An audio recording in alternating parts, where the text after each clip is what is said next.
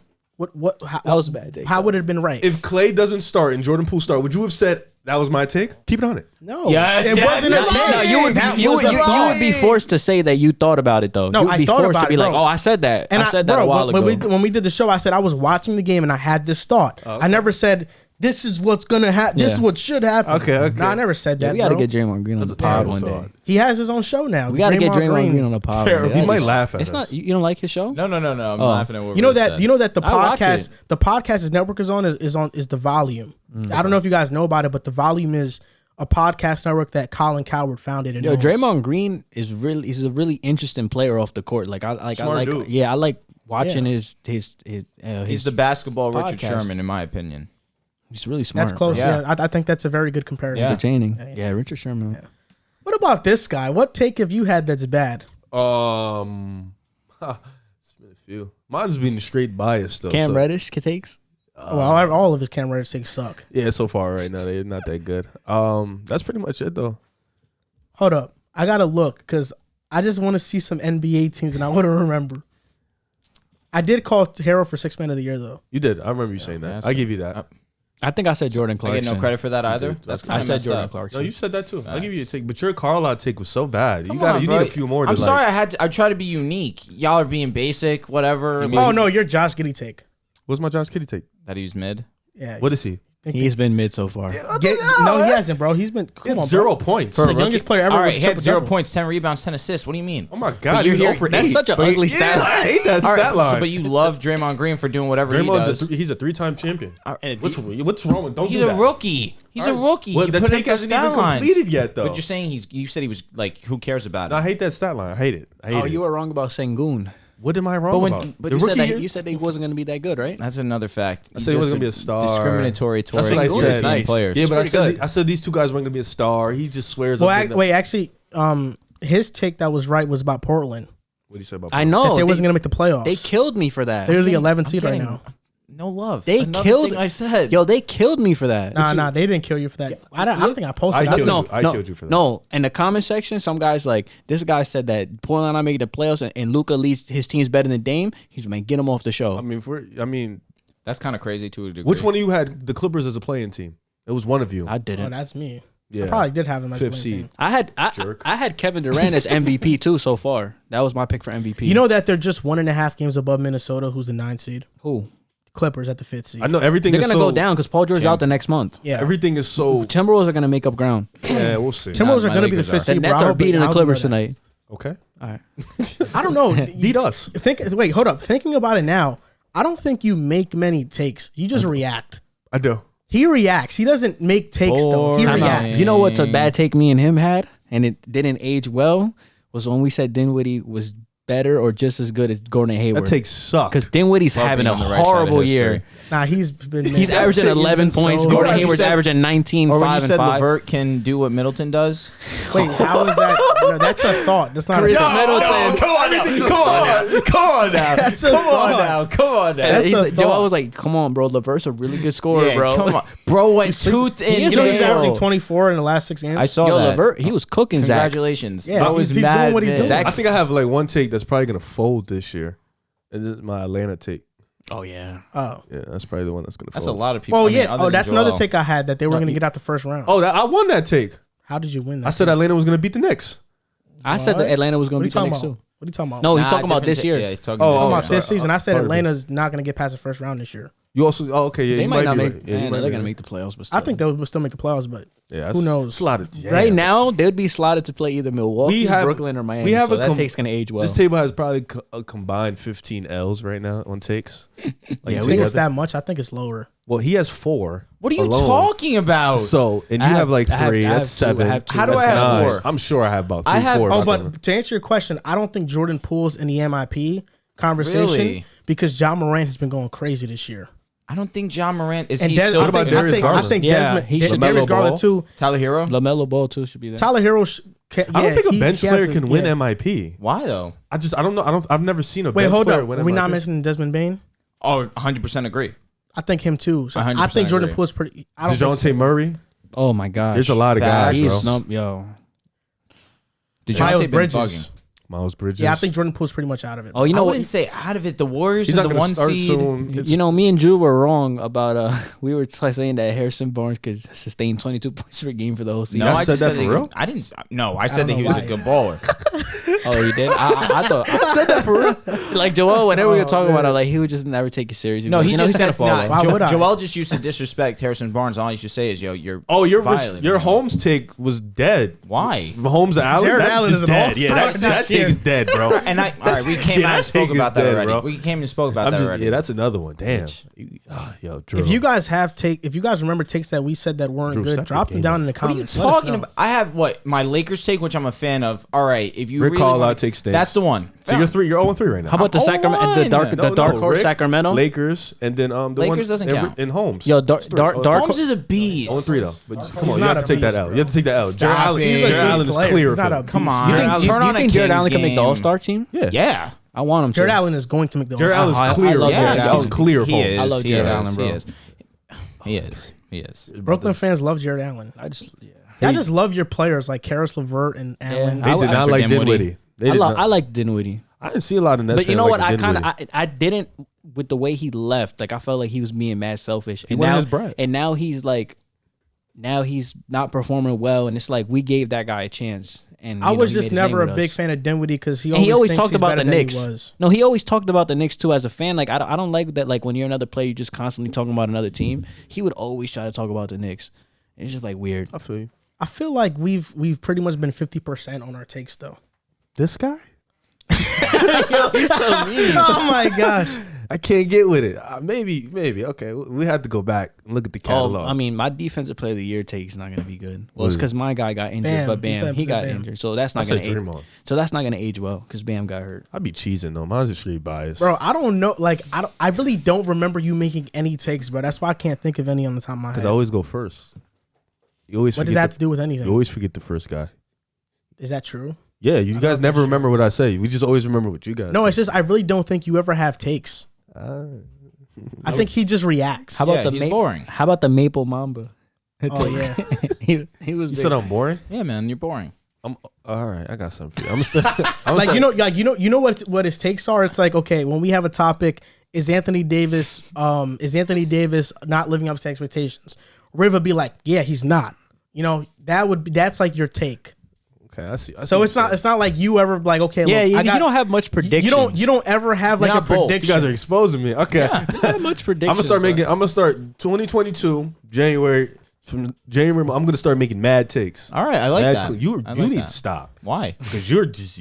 Because I said Rubio was going to have a huge impact on the No, Cavaliers. he did say that. That He was the right 100% That was the one said take. that. I came on did the say show that. He and I looked you in 100% your said face that. and I said that was a smooth. Nah, you clean know, take. Riv did say the Bucks were going to beat the Suns. Oh, yeah. He picked the Bucks throughout the playoffs Yeah, last season. So did I. JC was mad. I did that. So did I. That being said, Yeah, I I did. did. I did. picked him from day one. I So thought- did I. I thought you Well, were I hating. wasn't on the show since day one. But I thought you were hating because when we walked into that Brooklyn and Milwaukee series, we had our big three, and for you to say they were going to beat us in 6, that was kind of was disrespectful. crazy. Like you're like Bucks in 6, like that's crazy.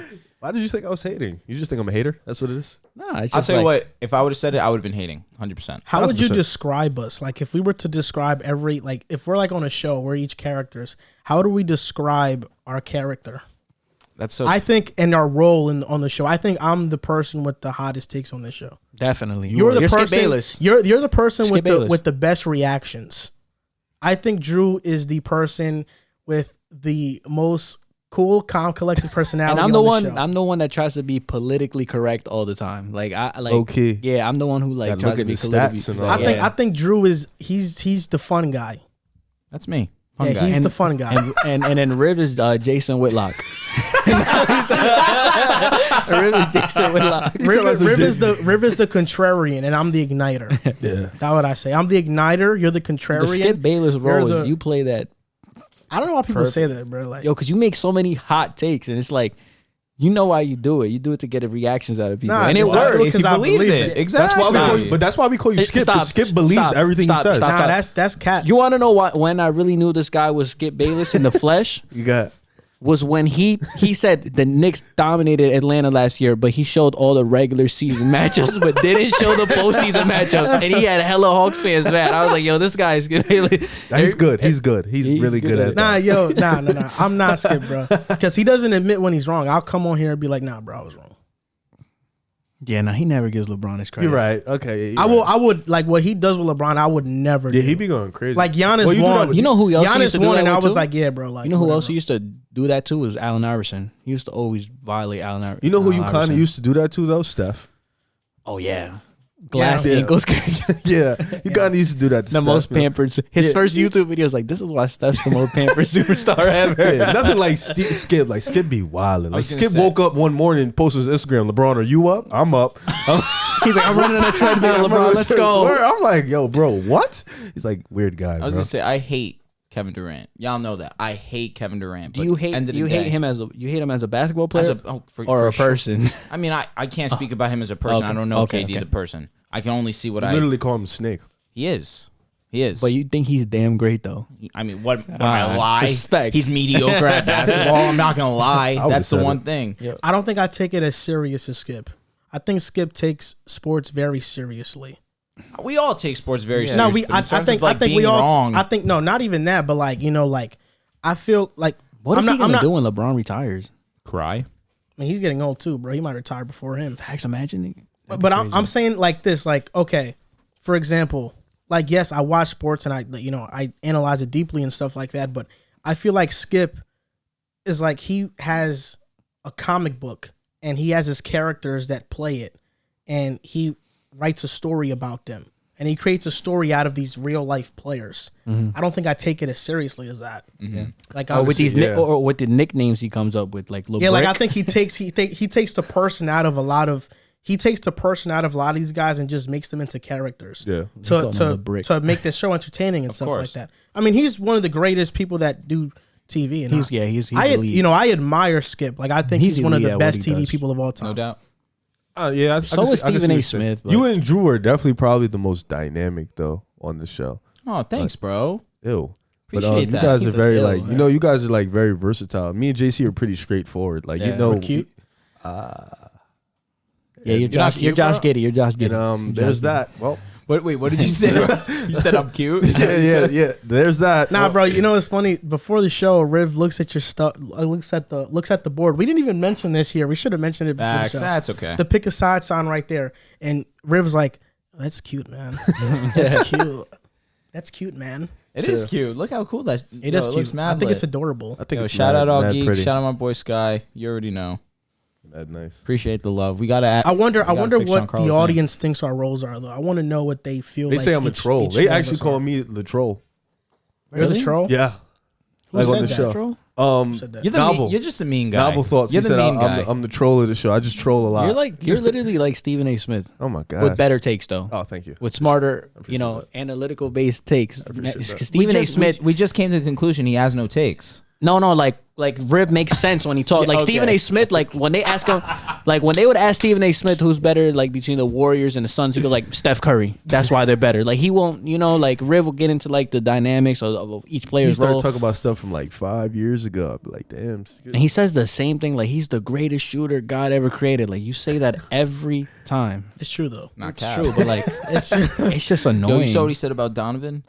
He said he's the most Most talented. talented player in Utah history. No, he said. Did he say talented or He said, best? No, he said talented.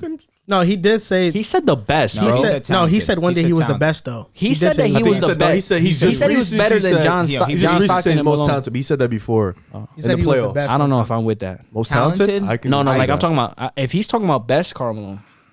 Oh, easily. No, but if we're talking talent, Mitchell could surpass all of them. I think he's If he Karl already already Malone's has, career is passed crazy, bro. Well, talent is not about surpassing. I 'Cause agree. talent I is think what's talent. already He's, there. Mitchell is the most talented. Yo, Karl Agreed. Malone's is like slightly underrated. That's Like I know because- he that's had a because he's- horrible past or whatever, but if we just talk about the player, That's exactly second why, all though. time in scoring, top 10 in rebounds and blocks. Like yo, he had a Okay, really great JC. career. No I mean, there's a championship. reason why though. I mean, Lou. He didn't win. No. It's not that. I mean, that. it's just his It's not personal. that. Yeah, he has It's personal. not No, that. but we strictly just Any talk basketball. disrespect Karl Malone gets, It's strictly from his deserved. personal. And it's Yeah. deserved. Yeah. Same reason why nobody I mean, praises wh- O.J. Simpson. What do you think about him as Karl Malone as a player? Like, what did you think about him? Like, He's top 20 ever. Stamp top 20. That's high praise. Second best power forward ever. No. Yeah. Statistically, He's the second best power forward. Who's better? Wait, what? He's gonna say Giannis. Giannis will surpass him, no doubt. Oh, well, definitely yeah, can. I think he will. But You I think Dirk is Malone's better? No, Dirk. Wait, who better? Who? Than Carl? No, Carl's too. I think you can make a compelling argument for Dirk. You can try. I think you could. I'm taking Giannis. We still honestly. have an entire second half of the show. Crazy. And the second half of the show is going to be even better than the first half. I know the first half was very incredible. good, but the second half is going to be better. So before that, let's take an intermediate pause and talk about DraftKings, our sponsor, makes this show possible. Shout out to the Basketball Podcast Network. You can use promo code TBPN at DraftKings for your promo. And hockey fans, DraftKings Sportsbook, an official sports betting partner back with hockey. of the NHL, has a no-brainer offer that'll make you a winner once any shot gets past the goalie. New customers can bet just $1 on any NHL game and win $100 in free bets if either team scores. The NHL got rid of ties in 2005, so you know someone is going to light the lamp. If Sportsbook isn't available in your state yet, no worries. Everyone can play for huge cash prizes all season long with DraftKings Daily Fantasy Hockey Contest. DraftKings is giving all new customers a free shot at millions of dollars in total prizes with their first deposit. Download the DraftKings Sportsbook app now. Use promo code TBPN. Throw down $1 on any NHL game and win $100 in free bets if either team scores a goal. That's promo code TBPN this week at DraftKings Sportsbook, an official sports betting partner of the NHL. Hockey came back. It's coming back. It had a big postponement, actually. I put up this poll on Twitter today. I put up a lot of polls. One player can make the All-Star game in the Eastern Conference. One player can make it. It's between Tyler Herro, Darius Garland, and Lamelo Ball. Who is making it? LaMelo. That's pretty easy. Garland. In terms of who should make it, yes, but like, Why I can't Wait, pick wait, who I want to pick? wait. because you're picking because you like Garland. No, You know what? Garland deserves Thank you. it. I know you. Come on. Garland deserves it. He deserves to be there, but like I don't think that like he's had stamped better than LaMelo Ball. Their numbers are similar, and Garland's team is playing better. I'm actually curious to your guys' thinking because you're saying LaMelo, you're saying Garland. Other way around. You think it's whichever way. You guys think it's just a two-man race? I feel like Tyler Herro is getting severely underrated. Definitely He's having is. a better year than Garland. I'm telling you what's going to happen because who has more fans? No doubt. No, this is about the bench though. They're both not going to start. Tyler Herro, when he started, he's averaged 21 points per game on great efficiency. So is Tyler better than LaMelo? No, I think Tyler's the worst out the three, but not saying Is like he's Darius whack. better than LaMelo? Tyler's better than Garland. I don't think so. I don't. He's better than Garland. He's a better scorer for sure, all around I player. think that's even close. Come on, bro. Nah, I'll give the slight edge to Tyler Herro. At Tyler's this point the in time. better scorer. At this point in time. I think it's close. No, I but think who will Darius be Garland who can is reach very the good higher scorer, ceiling? though. I agree. But I'm saying right now you got to go Tyler. That's fair, Right. but I think Garland's a much better playmaker than Tyler. Herro. Oh, he's an elite 100%. player. No He can doubt. still put the ball in the basket. Yep. That's why I would put him Agree. over. Both of them are not good defenders. I agree with you. I think Garland's a better ball player. But I think I agree with that. I think Darius Garland is better than Tyler. It's close I though. feel like No, it's Tyler definitely Herro gets close. underrated in these conversations. Like he's not up there with these guys. Because when you're a bench guy, you don't get the love. Well, that I the said it's starters close. do. I think it's pretty close. I mean, I think the best one's LaMelo. Well, who do you personally. think would make it personally? In terms of you take the fan vote into account, you take LaMelo. Yes, LaMelo. there He's you the go. most popular. That's No, it. but I let's mean, talk LaMelo's about as a shoes player. sold Let's out. talk about who deserves it. on Forget court. the Let's fan. talk vote. about LaMelo's been on amazing. court. LaMelo's been amazing. Garland's been just as amazing. He has been. He has been. He has been. Yeah, but Garland's not the best player on his team. He is. I don't know. Jared Allen or Mobley? That's fair to say. Jared- but as but LaMelo, Lame- but wait, No, wait. Jared Allen. Yeah, Jared okay, I'm Allen's just the best, making but sure. I think LaMelo I don't Ball's think the best. LaMelo's the consensus best player on his team. He is. Who do you think's better than him? I think you Miami. can make the argument for Miles Bridges. Stop. The He's same way you averaging can make more it for points. LaMelo's averaging more points. Like by like He one, bro. The same facilitates way the you can make an offense. argument for Jared Allen. I think you can make a compelling argument for Miles I Bridges. can't agree. He averages more points. He's a better facilitator. He rebounds the basketball. He legitimately does everything for them. Yeah, he does. So does The Miles te- Bridges. He rebounds for them. but He's one of the best but scorers. The playmaking, that's where he's separated. That's it. the same for Garland, though. But bro. I agree. I'm not saying Same you're for wrong. Garland. I think Garland's the best player on the team. But I think Allen has put it the same way with Bridges. Allen and Bridges have put their impact on the not game Bridges. where they can make it not close. the same.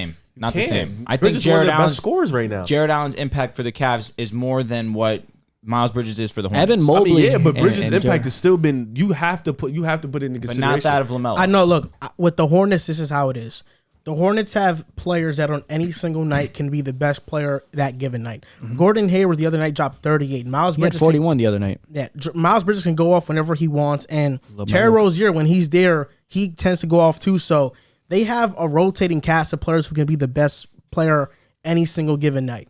LaMelo leads the Hornets in points, rebounds, assists, Melo's steals. the best player, bro. That's all you need to He's know. the best player. LaMelo is the best You player. said Best that. player. You said that. But hold on, bro. Because first of all, I didn't like how you said that. What? They're I both just told you facts. Bridges is at 19.7. LaMelo's at 19.8, bro. That's not. They're both average 20 points a game, bro. Don't do that. And Herro's higher than both of them. I took. Yeah. I said Herro's- with everything and he's into on account, the best he's team. the best ball Herro's player. more gifted at putting the ball in the basket. both- and than- Herro's on the best team as well.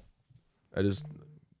Yeah, he is. Yeah. You know what? Exactly. That's what I'm Because saying, bro. they are winning Tyler- without Butler and all them too. That's though. what I'm saying, so bro. if we're That's talking what I'm about- saying. That's why I think Tyler Herro gets slept on in these discussions. His efficiency from the three is better than Garland and Tyler Herro. I mean, Tyler Herro's efficiency from the three is better than Garland and LaMelo. His efficiency from the field is better than LaMelo, but not Garland. He averages more points than LaMelo and Garland.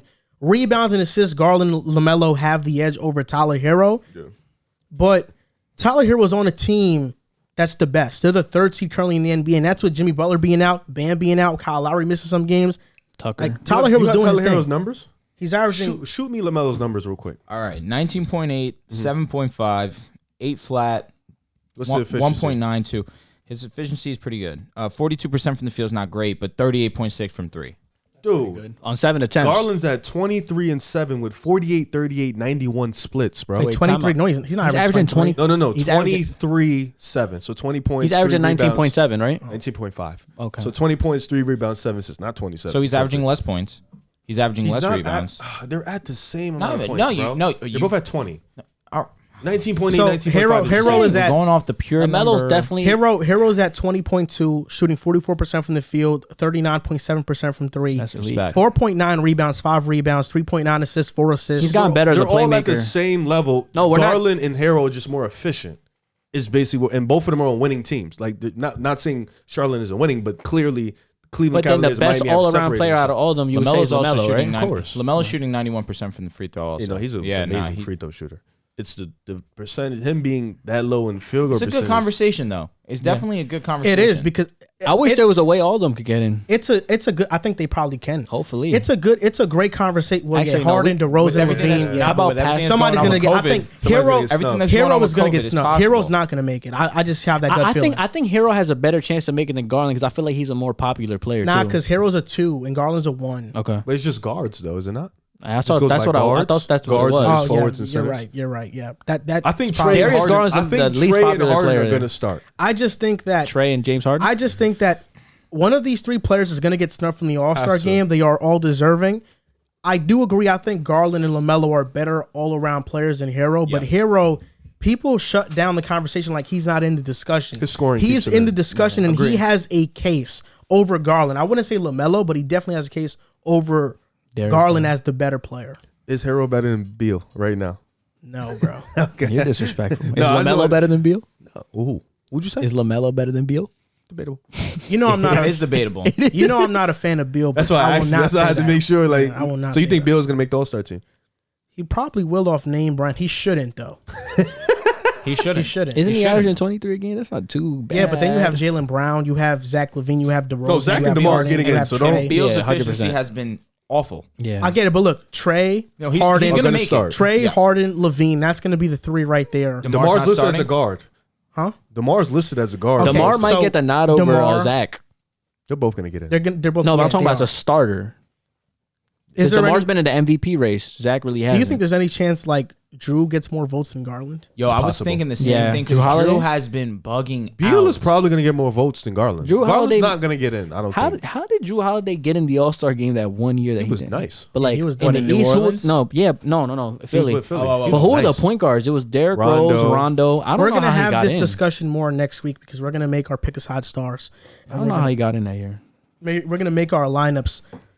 Talking about guard play, the Kings right now are having a lot of it at a very high level. Tyrese Haliburton, without De'Aaron Fox this year, he's averaging 23.5 points per game, 11.3 assists per game, shooting 53% from the field and 50% from 3 in 4 games. Granted, the Kings are 1-3 in those games. For his career, he averages 16.5 points per game, 8 assists per game, 47% from the field and 36% from 3 without Fox.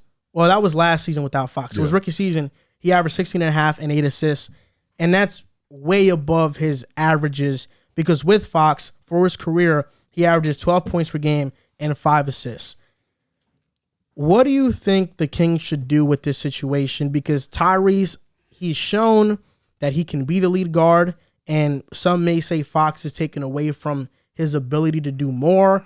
So what do you think the Kings should do in this scenario? Do you think Tyrese is the person that you elevate above Fox and make him your priority moving forward? Should they trade Fox, or should they just wait and see if it works? And you putting out those numbers was incredible, because I think, people forget when Fox was playing the 2, he was playing well too. So it was like when he was reverted to the 2 and Haliburton was at the 1, they both looked like they was in their natural positions. Do I think the Kings should trade Fox? Yes, but not for the reasons you might think. I don't think this is incredible. The fact that Haliburton has shown the ability that he can run the offense, but I don't think they should trade Fox because of Haliburton. I think they should trade Fox because I feel like right now it's just you have to move off from Fox. I think Fox is in a position where he wants to win. I don't think the Kings are in a position where they can win. I think it's time to reset this whole thing. You drafted Mitchell. You have Haliburton. I think you can get a lot for Fox, and I think the perfect place that can trade from is New York. I think they can exchange and they can get a point guard. I think for Fox, going to play somewhere else with maybe not like they're not winners in general, but somewhere else where he can. He made a call. He said, I haven't been a loser until I got to Sacramento. I think that goes to speak, and he's right. Kentucky in high school, he was a winner. He won everywhere he got until he got to Sacramento. So I think, Haliburton playing great, I think that's impressive, because now it makes it a little bit easier. It makes it a little bit easier to move off Fox, but I don't think, you should move off Fox because of what Haliburton's do. I think you should just move off because it's time. I think it's time to restart the whole process. I get it. Bagley, he had his troubles. He's been playing okay for the most part. Holmes has been playing good. Barnes, I think, is a guy you should get ready to move off of too, but he's been playing good too, but it's time to move off. I think you should reset it, restart it with a new head coach, a new foundation, and it starts with Haliburton and Mitchell, in my opinion. I was waiting to hear you say Buddy Hield. All this time, I'm I waiting to hear you say Buddy Hield. I thought we already established. I didn't need to say that. I don't think you should move off of De'Aaron Fox. I don't like the take of you saying that you think they should move off De'Aaron Fox, but I don't mind it given the fact that you're saying not because of Haliburton, just because of where the Kings are at. I'm more okay with that than because of Tyrese Haliburton's playing very well, because it hasn't translated to wins. So if it translated to wins, then maybe I'd be able to have this kind of discussion.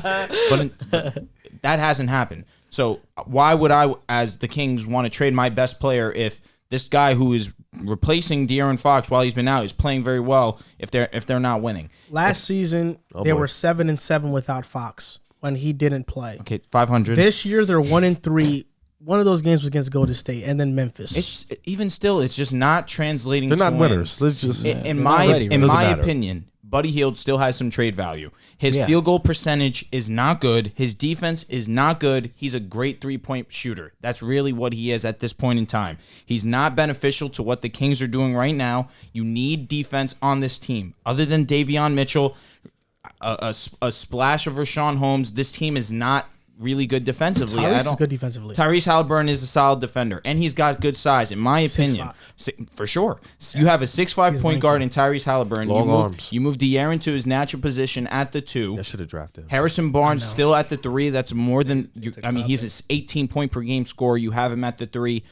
I think you trade Buddy Hield, you get some draft capital, or you try and get a piece in return that's going to play defense.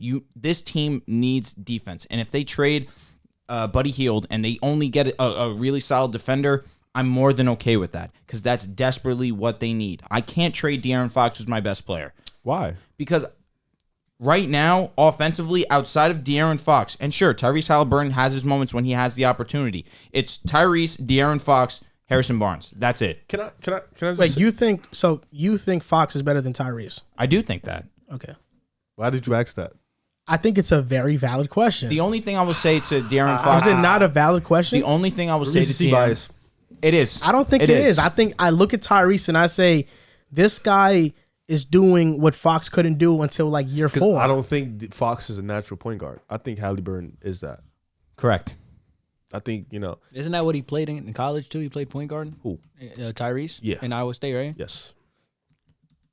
Fox played point guard too, though. Yeah, but you could watch him clearly. He's like, nah. I know he's not a true point Haliburton guard. actually is like statistically in assist to turnover ratios in college. He's like one of the best ever.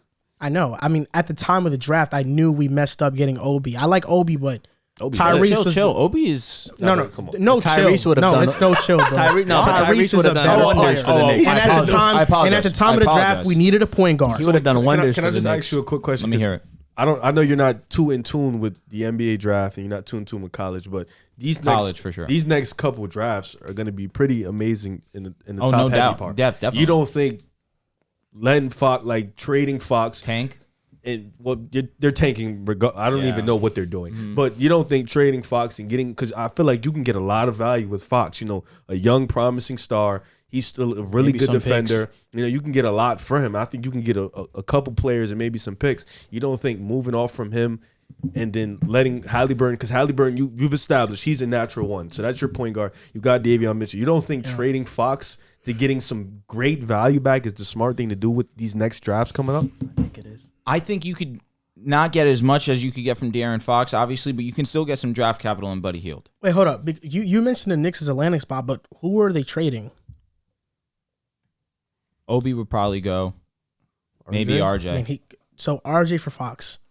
You think the Kings do that? And I think RJ fits their timetable more. Right? I guess He's I'm younger. more fascinated with Fox in New York than the actual trade itself. You know, I just feel like Fox in New York is just great. I was actually playing 2K and I traded Randall for Fox. Ew. And I had Randall on Sacramento with Tyrese, and we made the playoffs. And Randall didn't play well in the playoffs, but well, you know, that's gonna happen. I actually did that. I'll say this: I think what we're seeing with Fox and Haliburton is what we saw with Garland and Sexton. Oh boy, Darius Garland, Sexton's without Colin Sexton last year, averaged 19.8 and 8.3 assists, 20 and 8 basically in 6 games without Colin Sexton. With Sexton, he averaged 17 and 6. So it's not like a huge drop off, but he was much better without Sexton. The difference is that the Cavs haven't paid Sexton. The Kings already paid De'Aaron Fox a 5-year, $163 million extension. So he has one of those big contracts, and if they trade him, they're going to have to get a player of equal value, you know? So is it a Jaylen Brown in Boston?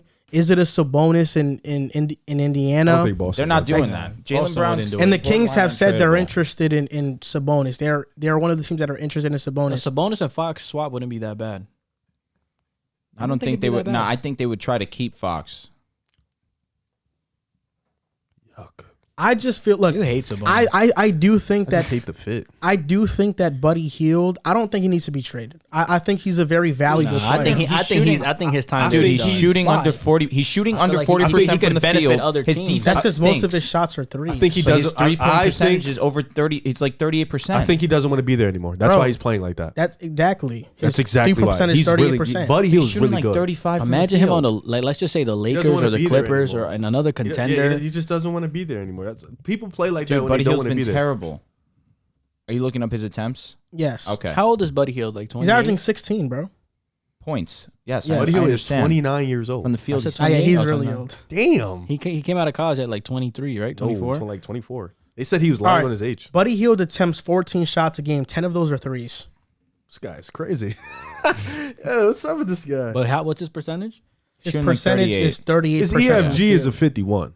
So What's his 3-point percentage though? 37. He And in shoots 10 it. attempts? His true shooting percentage is 54%. That's all right. He's a fish. Not bad. He takes a lot of threes, so his percentage is going That's to like look like that. Devonta Graham. Yeah, it's a percentage is Graham. going to look like that. Yeah, that's like him. Granby shooting. I feel like Buddy Hield is needed for the spacing. I really do think the Kings need a wing, though. I think they're missing that. Like right now, That can play they don't. defense. Yeah, like right now, they don't have a wing. Like Harrison Barnes is their wing, but he's their 4, and then Rashawn is at the 5. Like that 3 is always changing for them. Yeah. That's why I think if they get like a Jaylen Brown, he fills that role. Again, the Celtics aren't trading Jaylen Brown to the Kings. I don't They're think not. so either, but I think Fox and Haliburton is not gonna work. And I think the longer that they stretch it out, the worse it's gonna get. Because I don't know how valuable Fox is gonna be down the line. Do you believe they complement each other? I don't think so. I don't think so either. And If Fox takes a complete change in role and is the 2 and Haliburton is the 1, then maybe. have you, aside from maybe Dame and CJ, there isn't many backcourts that don't fit and stay with each other for too long. John Wall and Bradley Beal eventually broke up. Garland and Sexton are gonna probably break Dame up. and CJ lasted way longer than it needed to last. It shouldn't. I feel like you can be looking at that in a sense, like two guys that just like you have to get guys that fit. A backcourt has to fit. They have to connect. They have to be in sync at all times. They're still young. We'll see what happens. I just feel like as a whole, they've had a huge hiccup in development with Luke Walton. Now he's gone. I want to give it a little time. We haven't seen much change. How much is a little time? So what let the season play out. They've been garbage forever. They have been. I was looking at some articles here, looking at some potential destinations. The Pelicans. What about Fox for Brandon BI? Ingram. Okay. That's now good. we're getting somewhere. That's not bad. We're getting somewhere. I think that's straight up. That's valid. I don't think the Pelicans would want to do that. Why not? I think the Pelicans already established thinks that that he's better than It doesn't De'Aaron. matter. No, BI is better than Okay, De'Aaron, I agree. no doubt. And I think Brandon Ingram, he's being wasted with the Wait. Pelicans. It doesn't matter what BI thinks. I need you to know that though. Yeah. It's wherever the Pelicans want to send them. No, but why would the Pelicans trade him for a less player? They need a point They guard. need a point guard, and I don't think the drop off is severe. I think Fox can be at BI's level. He was just there last year. Like 25 and what, 8 last yeah, 27. he was 5, just there last enough. year. But I wouldn't trade Brandon Ingram from Fox, bro. He's so much more valuable. I If you personally need a think he's point so much more guard, valuable I than guess I Fox. understand what you're saying. I mean, but what more can you get for BI right now? I wouldn't want to trade BI at all. I want to keep him if I'm the Pelicans. Again, but that hasn't translated into wins either. Not that the team is good at in general, but once Zion comes back, I mean, we saw it last year with Zion, BI. Still, they weren't winning games. They should have kept Lonzo. I mean, if you have Lonzo, BI, and Zion was supposed to be the future. Yeah, them letting go of Lonzo was ill-advised. They messed up. Crib, Bulls Nation. Lonzo ain't want to be there no more. But yeah, I just don't really think. I think that it's not a good fit, and I think they should probably trade Fox somewhere. The Kings are in turmoil, bro. It's getting bad. Like, They need a real head coach. They have the longest active playoff drought. Is it right? Alvin Gentry's their head coach right now? Tied for it. Yeah, it is. Yeah. Who else? But when he's been on COVID, Timberwolves? Doug Christie has been No. their head coach. Timberwolves made it with Jimmy. it's It's Sacramento. It might have been the T-Wolves, bro. No, 'Cause- they made it with Jimmy. No, I know, but like No, I'm talking about right now. Before that, bro. it was like 04, 03. Yeah, last time it was with Garnett. So it might have been. No, but right now they are it's the currently Kings. tied with the longest playoff drought in NBA history, 15 seasons. The Timberwolves, before they made it in 2018, they 15 haven't been there seasons. since like No, but 04. right now actively they have the highest, the longest playoff drought right yeah, now. but right? they're tied for it. I in get history, that. I get too. their tie, but I'm saying right now it's them, right? Yeah. All right. Okay, so yeah, they Damn. suck. It's been bad. It's been rough. They I just don't- have two. They just have so many unknowns. Like what is Marvin Bagley? I think you. They've get also gave away a lot of players too. Like I saw, like they gave away, like they had Hassan Whiteside, Isaiah Thomas. They had a couple other DeMarcus Cousins' career. They just gave him away. To be honest with you, For Buddy Hield. That Buddy Hield was. Come I on, just feel bro. like That's you DeMarcus get a new Cousins for Buddy you Hield. get a new bro. coach. Oh wait, hold on. I'm gonna be honest though. In hindsight, that wasn't a bad move. Oh, because the hindsight, Achilles. yes. Because Yes. you're factoring the Achilles. They got Okay. more out of Buddy Hield than they would have got with Cousins had he, you know. I don't know. Cousins bro. was the best center when he was Pandora's there. box, anything can happen. I feel like but you get a don't new never coach, know. you plug him with Tyrese, and then you just ride the future, and then you just develop and I agree. hopefully They're in a hit tough the agree. spot because I don't know. I feel like you have to start with a coach, and I feel like with Haliburton now, you need a coach that can develop him. You can Fox. Let's be honest, bro. I get it. Fox is nice. I understand all that good stuff. You're not gonna win with Fox. You're not gonna win. Let's just be honest. They're not gonna be as good as they are right now. They're not. I'm sorry. They're not. They're just not. Buddy Hills, he's cool. Holmes is cool, but like, come on, bro. What about like, Lewis King? Yeah. Like, bro, they're cool, but they're not like, you know what I'm saying? Like, they're not, Harrison Barnes, he's the leader of the team. You seen Metu though? Huh? Metu's played well. Oh my God. He has played well. Joe but you always know, has these funny Metu. players. Nah, yo. Metu has been good for them. You got Mo Harkless starting games at one point. Like, come on, this team isn't It's good. good defensively. Bro, stop. What? No, I get it, but come on. They need help defensively. They need help. Yeah, they need to just blow it up. blow it up. They think this team. Yeah. Why do people think this team is so like? I think they peaked last year. What barely was getting the in the play. peak? Yeah, barely getting in the They play. peaked with Dave Yeager. I was gonna say that year Barely that getting the in the play. Clippers were the 8th seed and the when the Warriors was Kings were going the 9th seed. going Yes, to war with the correct. Kings. I just think their team is a little bit kind of in flux because Buddy Hield is 29. He's getting older. Getting older. You probably should trade him for some value. Harrison Barnes. A lot of teams are going to be wanting to get Harrison Barnes because he's going to provide them with that wing value, small ball 5 role. Definitely. And then, like, who are the young players realistically? Like Davion, Fox, Haliburton. Haliburton, Mitchell, who's like 23, who Still young. Yes. He's about to violate him right now. He's about to violate him. I think Mitchell is peaked, though. Oh, my damn. Yeah. You don't think he could be better than what he is now? Get a jump shot? Yeah, but like Efficiency-wise. he's like at most Pat Bev, though. I think he could be way better than Pat Bev. I don't know about that, bro. I'm Pat giving Bev him Jameer Nelson with defense. Come on, bro. Jameer Nelson was an all-star. Yeah, never mind. Take that back. Jameer Nelson was can't really play good. at Jameer Nelson's level though. Yo, the Pat Bev one is crazy. I think he can be a little better than that. Maybe a little bit better. I mean, we thought he was a He could better be- shot he- creator. he- He's been struggling on offense this year. He could be He's like gotten Corey better at Joseph. Yeah, that's He true. could be like Corey Joseph. I'm joking. He's already Nah, better bro. than- Like I think Davion Mitchell, what he is what he is. All that's gonna So happen. you think he's like a TJ McConnell? Nah, I think you're sleeping on all his that's work ethic. all that's gonna. I get it, but like I think McConnell. Davion Mitchell, what he is what he is. But in the future years, he's just going to be more efficient at it. But his like role is already carved in what he's gonna be. Like I think he's gonna The be a defensive stopper. very good backup point guard. But if he's picked to start anywhere, he's gonna be one of the worst starting point guards in the league. Okay. So you think he can get better, but his role is defined. Yes, I think his role is he's one of Imagine he the just gets better way better. backups in the league.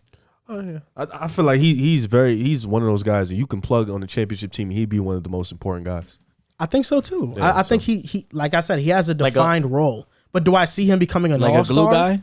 Yeah, he's like Do I see him becoming an all-star playing at an all-star level? No way. Like no, I don't. Yeah. I just don't see that. I feel like And he's 23, bro. Like you're not banking on potential no, with him. bro. Like, yeah, I get it. I get it. Like I know what you're trying to say, but like, come on, bro. Hey, Like listen, man. older players, they tend to peak, bro. Like Yeah. we see that. Hey, man. And then it's Marvin Bagley too. Like, what is he? That's He's a that's lost their young cause. core though. Their young core is Haliburton, Fox, Bagley, and Mitchell. That's their young core. Stinks. Oh, that's horrid. If we had the, honestly, if we That's had their the, young core, and most of the guys we already know what they're going to be. Like Fox, he's all-star caliber player. I think we know what he's gonna be. Bagley, he's trending towards disappointment. I think he's already there. I agree. I mean, I agree with that wholeheartedly. We have a better young core. Bulls, Yeah. Kobe. Zach, Pat. You know, okay, Davion Mitchell, Alex But Caruso. how old's Zach? fair. That there, like, you know. I like that. But even Caruso, How old's 6'6", how old's bro. Zach? Zach is 26. You don't see. Him and So Fox. are we counting Rashawn Holmes as young core? He's TJ can't 27. shoot. You sure we can count him? But Okay. TJ Oh, wait, is no, good, 27 good as now. hell. He's really And good. Zach's Playmaker. 26. 26 is valid. So why isn't 27? 27 isn't. That's your peak. Peak. What do you 27 mean? is the start of your peak. So then 26 is Oh, young. when you enter your prime? Yeah. Yeah, 27.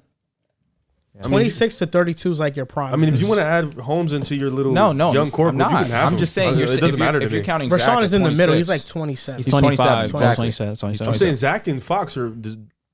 Zach might be a year older. They're the same age. That's what I'm saying. Okay. But Zach isn't like a young core player, though. That's what I'm saying. He's a cornerstone right now. Yeah. He's a I mean, franchise Fox is a player. cornerstone. He is a Your young, Agreed. your Agreed. young core is Pat Will, Kobe White, Io, Io. and I don't know. That's who what else. I said. Yeah, Yeah. Io, nice man. Lonzo. He's from Chicago. bro. But you see what I'm saying, though? Lonzo. Lonzo. Yeah, and Lonzo. Yeah, he's Yeah. 23. But like I'm saying, bro, like Dave. You keep violating Davey. No, not that. It's Yeah, just lock you. I'm laughing about Lonzo. Yeah, he would definitely lock me up. I'm laughing about Lonzo, but Why are you laughing about Lonzo? Here you go. Don't start him. Are you Nah. about disrespect? now because There's I none of I disrespect. counted him as a young core player, but I kind of like we already know what he is too. I mean, you counted No, Mitchell. he's though. only gotten better. You counted Mitchell though, so that's fair. What do you, wait, no. He's only gotten better. I know, but he like we We don't know what he's going to be. We don't. He's a kinda. defined. He has a defined role, I think, in the NBA. He's a great utility player. Hey man, he 23. Man, he got time. Are you I kidding get me? what you're saying, It's but time- You be okay. hating. You no, What you else- be hating. What is Lonzo gonna be, an all-star, bro? Like, come I on. don't think you need to be. I don't all- see Okay, it. so are you gonna diss guys like? No, I'm not dissing them. Lonzo's he's great for what he does, bro. But he is like once DeRozan. I'm just saying, Mike Conley didn't make the All Star team until 13 years bro, later. I get it, but like I'm just saying, if DeRozan, if he leaves in a couple years and Vucevic, is Lonzo gonna be able to be the second best player on your team and still win consistently? I really doubt that. That's what I'm trying to say. But Mitch, like even when I talked about Caruso and the Davion Mitchell comparison, Caruso's 6'5", 6'6", bro. yeah. Like defensively, he's better than Mitchell, and I don't think Mitchell's gonna reach that level defensively. I miss him every day. That's true. I get what you're saying. Damn. That's your boys, bro. The Kings. Those yours boys. What are you gonna do, You man? got a lot of bad teams. I'm sorry that I'm unique. You're boring. take no risks. Warriors. Wow. Surprise. I took a risk. You weren't high on them. So. You were, right? You can't say that's a surprise. They were the four. I had them as the 4th seed. Like, you didn't sue me for not having them number 1 or 2. You had them 2. You didn't even have them 1. You didn't have. Yeah, I them had to the Suns WCF. one. Okay. You felt like right. the Suns. You felt like the Suns and the Lakers would see each other in WCF. I did think that. They're foolishness. That's Yeah, foolishness. Again, sue me Now you for look caring about silly. my Now hold favorite on. team. He tried to knock me for having the Suns won. The Suns were literally No, won I'm like not, 2 days I'm ago. not saying that, Actually, but you're exactly saying 2 days ago. Yeah, no one's knocking you for the Suns. like that is gonna be interchangeable all okay, year. let me finish. No one's knocking you for the Suns. I'm just saying you guys were so high on the Warriors, but you didn't even have them 1. You want We to had them 2, Okay, I had them 4. So what's the? but you didn't have them going to the WCF. We had them go to the Alright. chip, I and we had them felt like Oh, yeah, I had them making the we the had finals, them go to the even though finals. they were the Like, second we seed. saying they're going. Like there's no did not stopping have them going to the finals. we you said did, their bro. ceiling was the finals. No, I had them going to the finals. No, I had them you making it out the West. didn't. What I'm is not he doing here. here? Y'all Yes, I did. That was the first Whatever. Warriors taking. You want to know what my top 4 is? When, it was right the now? Suns. No, my top 4 before the season was the Suns, the Warriors, the Jazz, and the Lakers 4. Your Lakers team 4. is disappointing me right now. Your team Yeah. is making me wrong. Yeah, agreed. Yeah, your team is making me wrong. Agreed. They're embarrassing. And your team's making everyone wrong except for me and Riv. The Knicks. Yeah. Oh, you got to bring my Knicks into this. Sorry, What? you're bringing my Lakers into You're this. talking about a totally different conference, bro. Hey. We're talking about the West. One's easier, one's harder. Talking about the West right now, bro. I see this trade that the Knicks for the Kings that could potentially happen during the deadline. So For Fox? So the Interesting. Knicks would get Fox, and then the Knicks would trade away Obi Toppin, RJ. Kemba Walker, Alec Burks, and a 2022 first round pick, top 3 protected, and a 2023 first round pick from Dallas. Do you think that's enough? If I'm RJ's Knicks, I'm in the doing deal. that. No, he's not. It's Obi Toppin. Obi No, Toppin. hear me out. It's Obi Toppin. No, I heard the rest Kemba of the Walker dudes. and Alec Burks. Yeah, but Kemba- the picks are what makes it appealing though. I do Because in you're getting 2 2 first seconds. round. You're I do getting it in two 2 first seconds. round picks. I don't want to. You got to take that unprotected off. Top 3 protected. Take it off. I need it straight up unprotected. If I get an unprotected pick, I'll take him. And then You they get the love they doing get, things unprotected, don't you? Yo, he's like the way you said he's like you got to take it off. that was a good rebuttal. I ain't gonna lie. That was smooth. That was Yo, Riz, you think the Jazz going to blow out the Spurs tonight? Give them revenge for what happened the other day? I don't know, but Trae Young cleared for tonight. I'm kind of mad about it. Yeah, Oh, pissed because you're a me Bulls off. fan. Yeah, it pissed me You guys off. are gonna. You guys. Bet you we lock him tonight. Nah, Joel, that was hilarious. Yo, bring Cam Reddish to the Knicks, man. Ew, no. You don't deserve Cam You know Reddish. what's funny? Send OKC. If he's on the Knicks, bro, he's gonna be ruined for us. That's funny. I will. I know. Yeah, Knicks. Yeah, Cam. Why are you That's the game of the night. no poor? What's the game? What's the game? I was just Clippers, joking. I was Nets. joking. Who cares? Man, nah, the Dolphins and Saints today. That's an I amazing cannot game. That's an wait, amazing man. game. And the Dolphins won like 7 in a row, right? Yeah. That's ridiculous. They did this again. They didn't do this last Yo, year. John Moran's back, right? He's been back. He's been back. He's been back. They I playing. can't They wait playing for the Phoenix football today. episode. I told you about the West and my top 4. The 5th team I had was Minnesota, and Karl Anthony Towns recently made waves with some comments. We could talk. We could talk about the Russell Westbrook thing because he made some comments about Westbrook as well. But Yeah. first, we'll talk about this. He called himself the best big man shooter of all time. Now, is Cat crazy for saying that? Riv, you've been going first for a long time. I'm gonna let JC go That's first. cool. That's this cool. I like do your that. thing. Do your thing. You stealing my thunder. Is though. he crazy? That loco. I think what I interpreted from Karl Anthony Towns is I think he was strictly talking. I mean, I could be wrong, but from what I got from it, I think he was strictly talking about 3-point shooting, stretching the floor, 3-point shooting percentage. I've been saying for years that Cat is one of the best big men 3-point shooters of all time, and for his career, he's basically at 40%. He's had 3 seasons over 40%. His highest season was at 43% on 8 attempts a game. So that's higher than the likes of Dirk, just from the 3-point line. That's higher than the likes of Dirk Nowitzki, Mehmet Okur back So in the what day. was the percentage? 43 43. Yeah. Impressive. Kevin on Love, 8 attempts. Kevin Love, like Channing Frye, all these, even like all guys that could really shoot the three ball. Bonner. But the thing that got brought to my attention was shooting is more than just 3-point shooting. It's the mid-range, it's the free throws, and along with the 3-point shooting as well. And Joel enlightened me to this. I'll give him credit to this. I thought, but my argument was solely based on 3-point. But when I factor in everything, the mid range, the free throws, and the 3-point shooting, is Dirk Nowitzki, and it's not even close. Dirk Nowitzki for his career is probably a top 5 mid range shooter of all time. The numbers back it up. He's had multiple seasons on high attempts where he shot over 50%. For his career, on 3.4 attempts, which is one less than Cat, 38.8%, basically 39% from the three. And then from the free throw line, I think he's about 88, 89%. Yep, and this is a guy who is a part of the 50-40-90 club as well. So if we're going to factor in all aspects of shooting, Dirk Nowitzki is the best shooting big. But if we're going to just talk strictly 3-point shooting percentage, big men, I don't know how you can find anybody that's better than Karl-Anthony Towns, because he sometimes doubles or just has more attempts than the next man up. To call him crazy, I wouldn't say he's crazy. Bold statement. No, he's wrong. Dirk Nowitzki's the best shooter of all time. I agree with JC. Best big man shooter. Big man shooter of all time, no doubt. Yeah. Listen, Well, yeah, you cleared that up real quick. We know the answer. Yes, correct. Hey, That's fine. The best big man shooter of all time is Dirk Nowitzki. He revolutionized being a big man and being that efficient as a scorer. 3-point, post game, free throws, just all around. Dirk Nowitzki could do whatever he wants when it comes to shooting. He was fantastic. But Karl-Anthony Towns, I'm basically saying exactly what JC's saying. 3-point percentage. He has the attempts per season, and he has the percentage for 3 points. He is as efficient as it comes at the big man position. In the NBA right now, he's the number 1 big man shooter in the league. That's by far. That's without question. But in terms of all time, that's where you start to lose me, and there's a little bit of a disconnect. Dirk Nowitzki did it all. 38% from 38% from 3-point percentage for his career, 87.9, basically 88% from the free throw line for his career, and a 47.1% from the field for his career.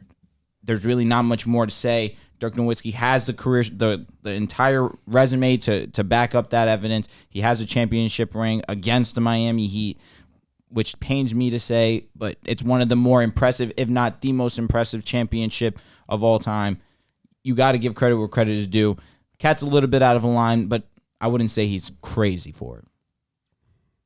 I think he's a little bit crazy. Okay. And, I've seen the numbers. You guys threw out some numbers. I've seen some numbers of myself. Dirk clears him in every mid-range statistic. Oh, yeah. Clears him. Easily. Clears him. Easily. 3-point percentage is obviously close. You mentioned the temps. It's hard for this era and that era to coming together. Because agreed 100%. I'm looking at it right now. Dirk, on the time he shot 41%, he took 2 threes a game. He averaged 2 threes a game. So it's like, it's tough to really weigh in attempts.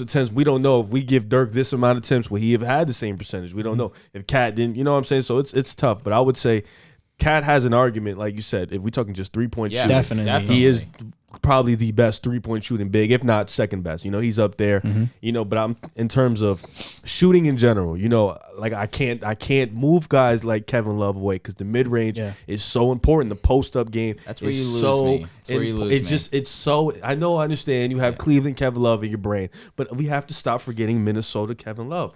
And I'm not saying Kevin Love is a better shooter than Cat, but we can't forget the importance of the mid-range game. We can't forget the importance of the post-up game as a big. These are big men. The turnaround, the jump post shot. Game's not bad. I'm not no, slow. It's good. It's great. Yeah. But like Dirk and K Love, they really had that in their bags. And Dirk, like, I understand what he's saying. He felt the confidence. And Steph is a perfect guy. He said he couldn't say that until he got this record. And I feel like with Cat, you can't really, like, I feel like it's in that same thing. Like, you can't. It's too early. Yeah, you can't really say that until you hit the shots Dirk has hit, done the stuff Dirk has done. Like, Dirk, like, you can't. It's just too much. Dirk has hit shot after shot, mid-range, the infamous fadeaway, 1-footer. Like, he has a move signature about him. Like, in the playoffs, I know sometimes he had his stinkers, but you brought it up. 2011, one of the greatest runs in NBA history. He was on go. He played everybody. He beat everybody. So it's just, I feel like with Cat, you can't say it yet. It's not there for you to say, especially you just talk about shooting in general. I think it's just a little bit too early. You got to humble yourself and respect the guys in front of you. You can't say it yet, and you can't say it ever. Cat will, Karl-Anthony Towns will never surpass Dirk Nowitzki in terms of being the best big man shooter of all time. From the 3-point line, he has it. He has more attempts. He shoots a better percentage. Yes. When we talk about everything outside of the 3-point line, Dirk Nowitzki clears Karl Anthony Towns in literally everything. For sure. Cat has been in the league for how long? 6, 7 seasons? Yeah, around there. Yeah. Just make sure for me real quick so I get everything right. I got you. Before I go and, drop these bombs. 7 seasons. Cat has been in the league for 7 seasons. In 3 of those seasons, he's shot above 40% from the mid-range. Dirk Nowitzki, just measuring 1999 to 2011, 12 seasons, he shot above 40% in all those 12 seasons from the mid-range. And he shot above 50% from the mid-range in 2 of those seasons. One of those seasons, he shot 52.9%. That was a 10-11 season when he won the NBA championship. When you look at these numbers, Cat isn't even close. Like, Cat, the most mid-range shots Cat has attempted in a season was 410. That wouldn't even reach Dirk's lowest. The lowest mid-range shots Dirk has attempted in a year was 422. Cat's mid-range shots have been going down each year. His rookie season, he was at 47.6%. Then the next year, 43.7% on 284 attempts. Then the next year, 47.9% on 188 attempts.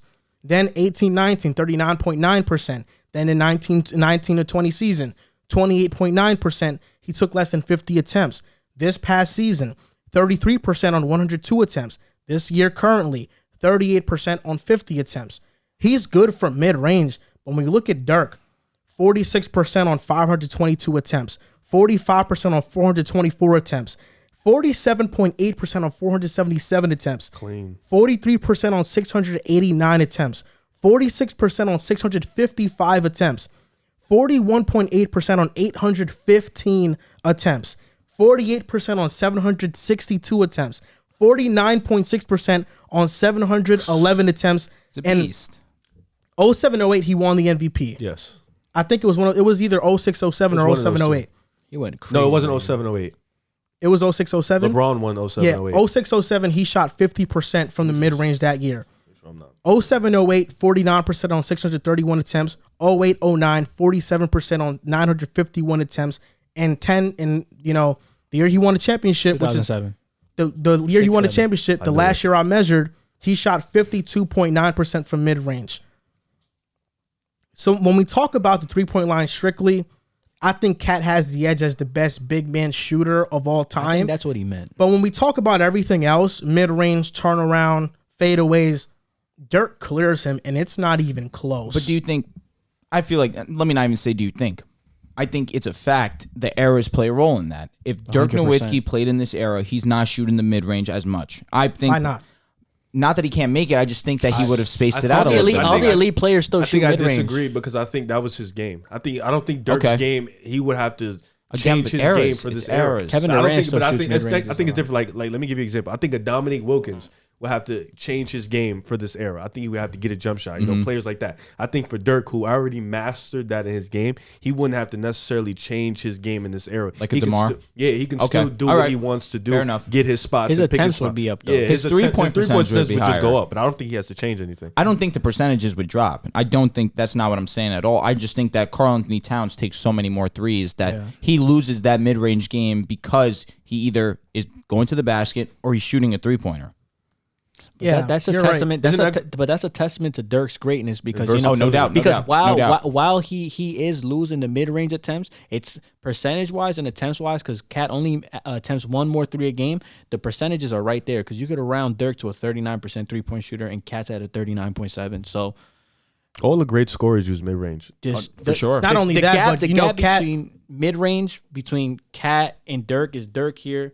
Cat here. Yeah. And not even that, but right here. Not even that, but that's a great point. But the gap between Dirk and Cat as mid-range shooters, like you said, is here to here. Yeah. The gap between them as free throw shooters is here. Yep. Dirk has the advantage.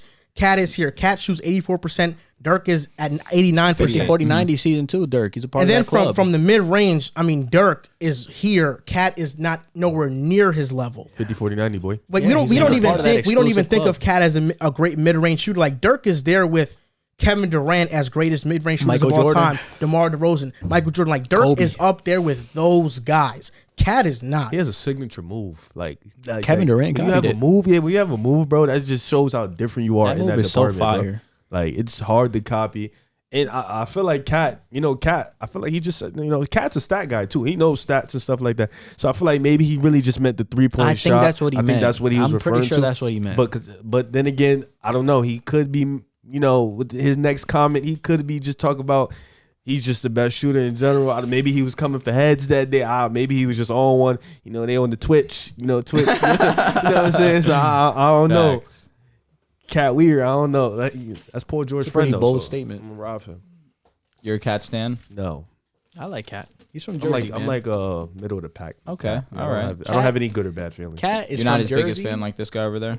I don't have any feelings towards him. Like it's just Yo, Riv, Cat is from Jersey, and I swear he gets no love from the state of Jersey. Like Kyrie Irving, albeit Kyrie Irving's better, he doesn't get that type of I feel like love. Kyrie Irving's done things in his career. No, I get it. Cat is at 62% true shooting. Dirk's at 58%. But you know Cat is nice, Drew. So that's He the is. stats he's probably referring to. yeah. Cat be in Jersey though. I know. Cat be in He's Jersey. from here, bro. He was around the block the other day, chilling. Slow me not disrespect Karl Anthony Towns. I'm sorry, bro. As a Jersey native, don't want to. I don't feel like Say But you're do you inferior think to it's just Kyrie, him but versus Dirk, you or are. there are other shooting big men? He that are said better Kevin than Love. Cat? You said Kevin. I don't think Kevin Love's a better shooter than Cat. No, I didn't say. Nah. I said He's we saying need to take all show things into love to account. Kevin Love, but I don't think I think it's obviously it's a tier under. But when you bring everything into it, Kevin Love, I think he deserves to get some love. But I think it's just those two. Also, I think Cat has to slow down his role just a little bit when making that comment. Yeah. Because one, Dirk's numbers should probably be, his percentages should be less than Cat's. Dirk played 19 seasons. Yeah. Cat is in his 7th season. Oh, for sure. If Cat played that long, I guarantee you his percentages are way lower than what they're at right now. I hate to do this, but Dirk played Tim Duncan 4 times a year. He played KG 4 times a year. I mean, and Dirk had he's been in the playoffs and he's performed. Yeah, like- Cat has only been there once and he didn't perform when he was there. Dirk, And he got locked by Clint Capella. I mean, so like he did get locked. so we Dirk gave Cat has KG to the business. Cat has to accomplish everybody more before business. making a comment like that. Draymond, when Golden State was just getting a taste of success, Draymond didn't go out there saying, "I'm the best defensive player ever." he waited. He said it until he was an accomplished player, and he said it, and he has a case for it. Cat, he hasn't accomplished anything in the NBA outside of individual accolades. Even LeBron, at a point, he said he couldn't say it until he got that championship. That's when he felt like 3-1 down. That's when he felt like even before that, when he finally got the championship. And Miami, they still gave him crap for he it. said, Once he said it, they violated him. I couldn't say I was the best until I got the championship. Like certain players have that notion in their head, like I can't do this, I can't say this until I get this. And I feel like Cat is a part of that young player mentality where they feel like they're spoiled and they can say things before they actually accomplish. And I feel things. like that actually hurts a player because if your mindset is that you're already the best at that, you're not trying to work at it to push yourself to be even better because you feel like you're already here and there's nobody above you. Where if Cat's like, nah, man, Dirk clears me. He probably And feels he's like, okay, I got to get to that. he probably feels if you ask him, who's the best big in the league, he'll say him. You think bugging. he'd say he's Yeah. better than Jokic and Embiid? I think he would say that. I think he's Every player would. I think Every he player would. Do you would. think he's a better shooter than Jokic? Yes. Yeah. yeah. Yeah. I feel like you're saying way too fast though. I feel like in terms of everything, Just shooting. I Yeah, love he is. Jokic, so I I, feel like understand. in Nah, terms Jokic is just pretty He's a great much the shooter. best big man in the NBA. There's Oh, no duh, doubt about it. duh. I And he clears a lot of players in everything. 3-point shooting, Cat got it, but everything I'm gonna go I agree. the Joker. That's what I'm saying. Like 3-point shooting, Cat definitely. That's what has Cat's it. talking Yeah, about. I'm that's- 100% sure that's what he's talking that's- about. yeah, He's that's not what I'm talking about the mid range because he doesn't shoot it that well. You know, bro, personally. I mean, Say that. Yeah, I do. He Respectfully. said it on Twitch. he said 3 points. Now he's not. He was with Aiden Ross. Yeah, and fact. talking about Twitch, he was on live with Aiden Ross, and Oh, they boy. were talking about Russell Westbrook. Oh god. And Cat said that he's a stats guy, and that was the part that got clipped in a bunch of these media outlets. But the full thing, he was like, he's still an amazing player, but they didn't Cop show out. that. But No, Draymond he commented. did say he was. No, I know he said that. Gave No, he Westbrook did. his He gave him props. his I know he props. said. His I feel like props. that's a cop out. But he said that Westbrook is definitely a stats guy, and He is. Draymond Green commented on that video and was like, there was one time where I was sitting on the bench and we were kicking the Timberwolves' ass. We were blowing them out by 20, and Cat was still in the game. So what do you think about Cat's comments on Russell Westbrook? Do you think he should be the one making those comments? I think it's funny coming from him. he Honestly, shouldn't be I making think, those comments. and we were just having this discussion between Cat versus Draymond. I think it's actually hilarious that the guy who puts up these amazing, phenomenal stats and they don't go anywhere, has any right to say anything about a guy who, if you put him around bums, he'll at least, Get at the him to the bare playoffs. minimum, First round. get you in. Yeah. The bare minimum. He may not perform when he gets there, but he'll get you there. So I think that's just fun. Like, Westbrook hasn't missed the playoffs since his rookie year, I believe. It may be another year after that, but he's been pretty consistent. He's made it every year. Yeah, he's been pretty consistent in the playoffs. Now, we can say all we want to say about him not showing up. That's fair. Him playing poorly, yeah. But what we know about the regular season, Westbrook, is he's gonna play hard. He's gonna get his triple doubles. He's gonna get a team a win. And his record when he has a triple double is ridiculous. He clears it. So it's like, for Cat to say that he's made the playoffs one time when Jimmy Butler was there, and Jimmy Butler called him out, and Jimmy Butler's a guy who calls people out. He called him out.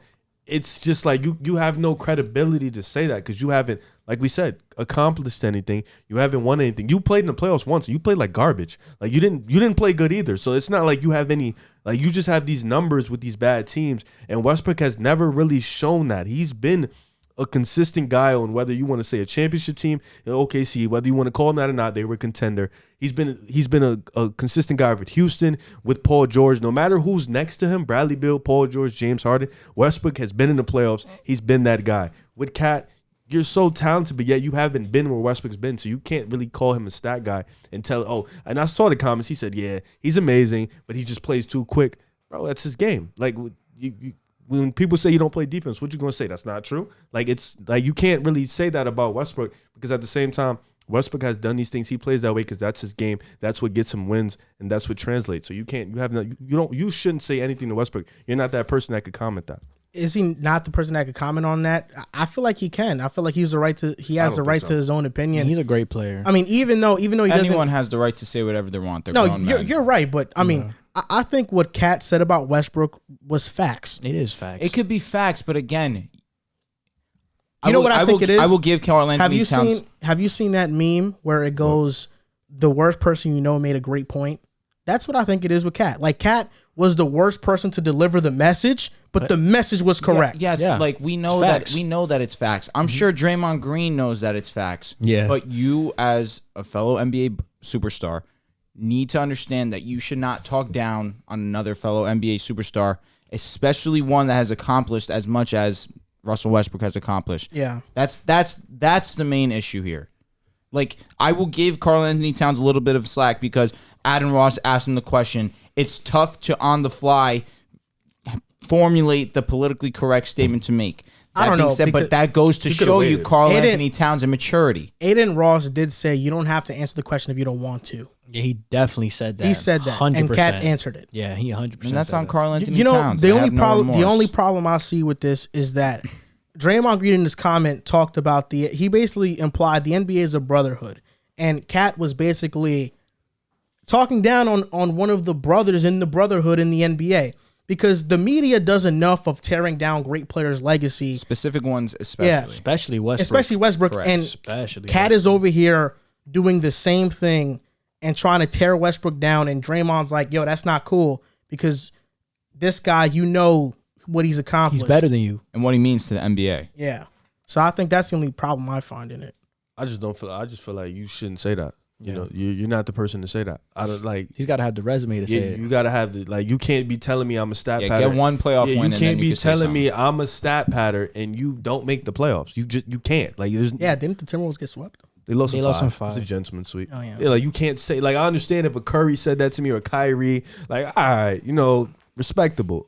Chris Paul, but They wouldn't say that though. that's what I'm saying. It's a certain level of respect that they have for each other. You can't be saying stuff like that. It came off as arrogant too. His message. He was laughing like I can't. I he's got a it as stat like he was guy. arrogant. Like He's I don't young. know. He's definitely a stat guy. Yeah, like how can you say that? Like, what? I don't understand how he a stat guy and you not. I'm confused.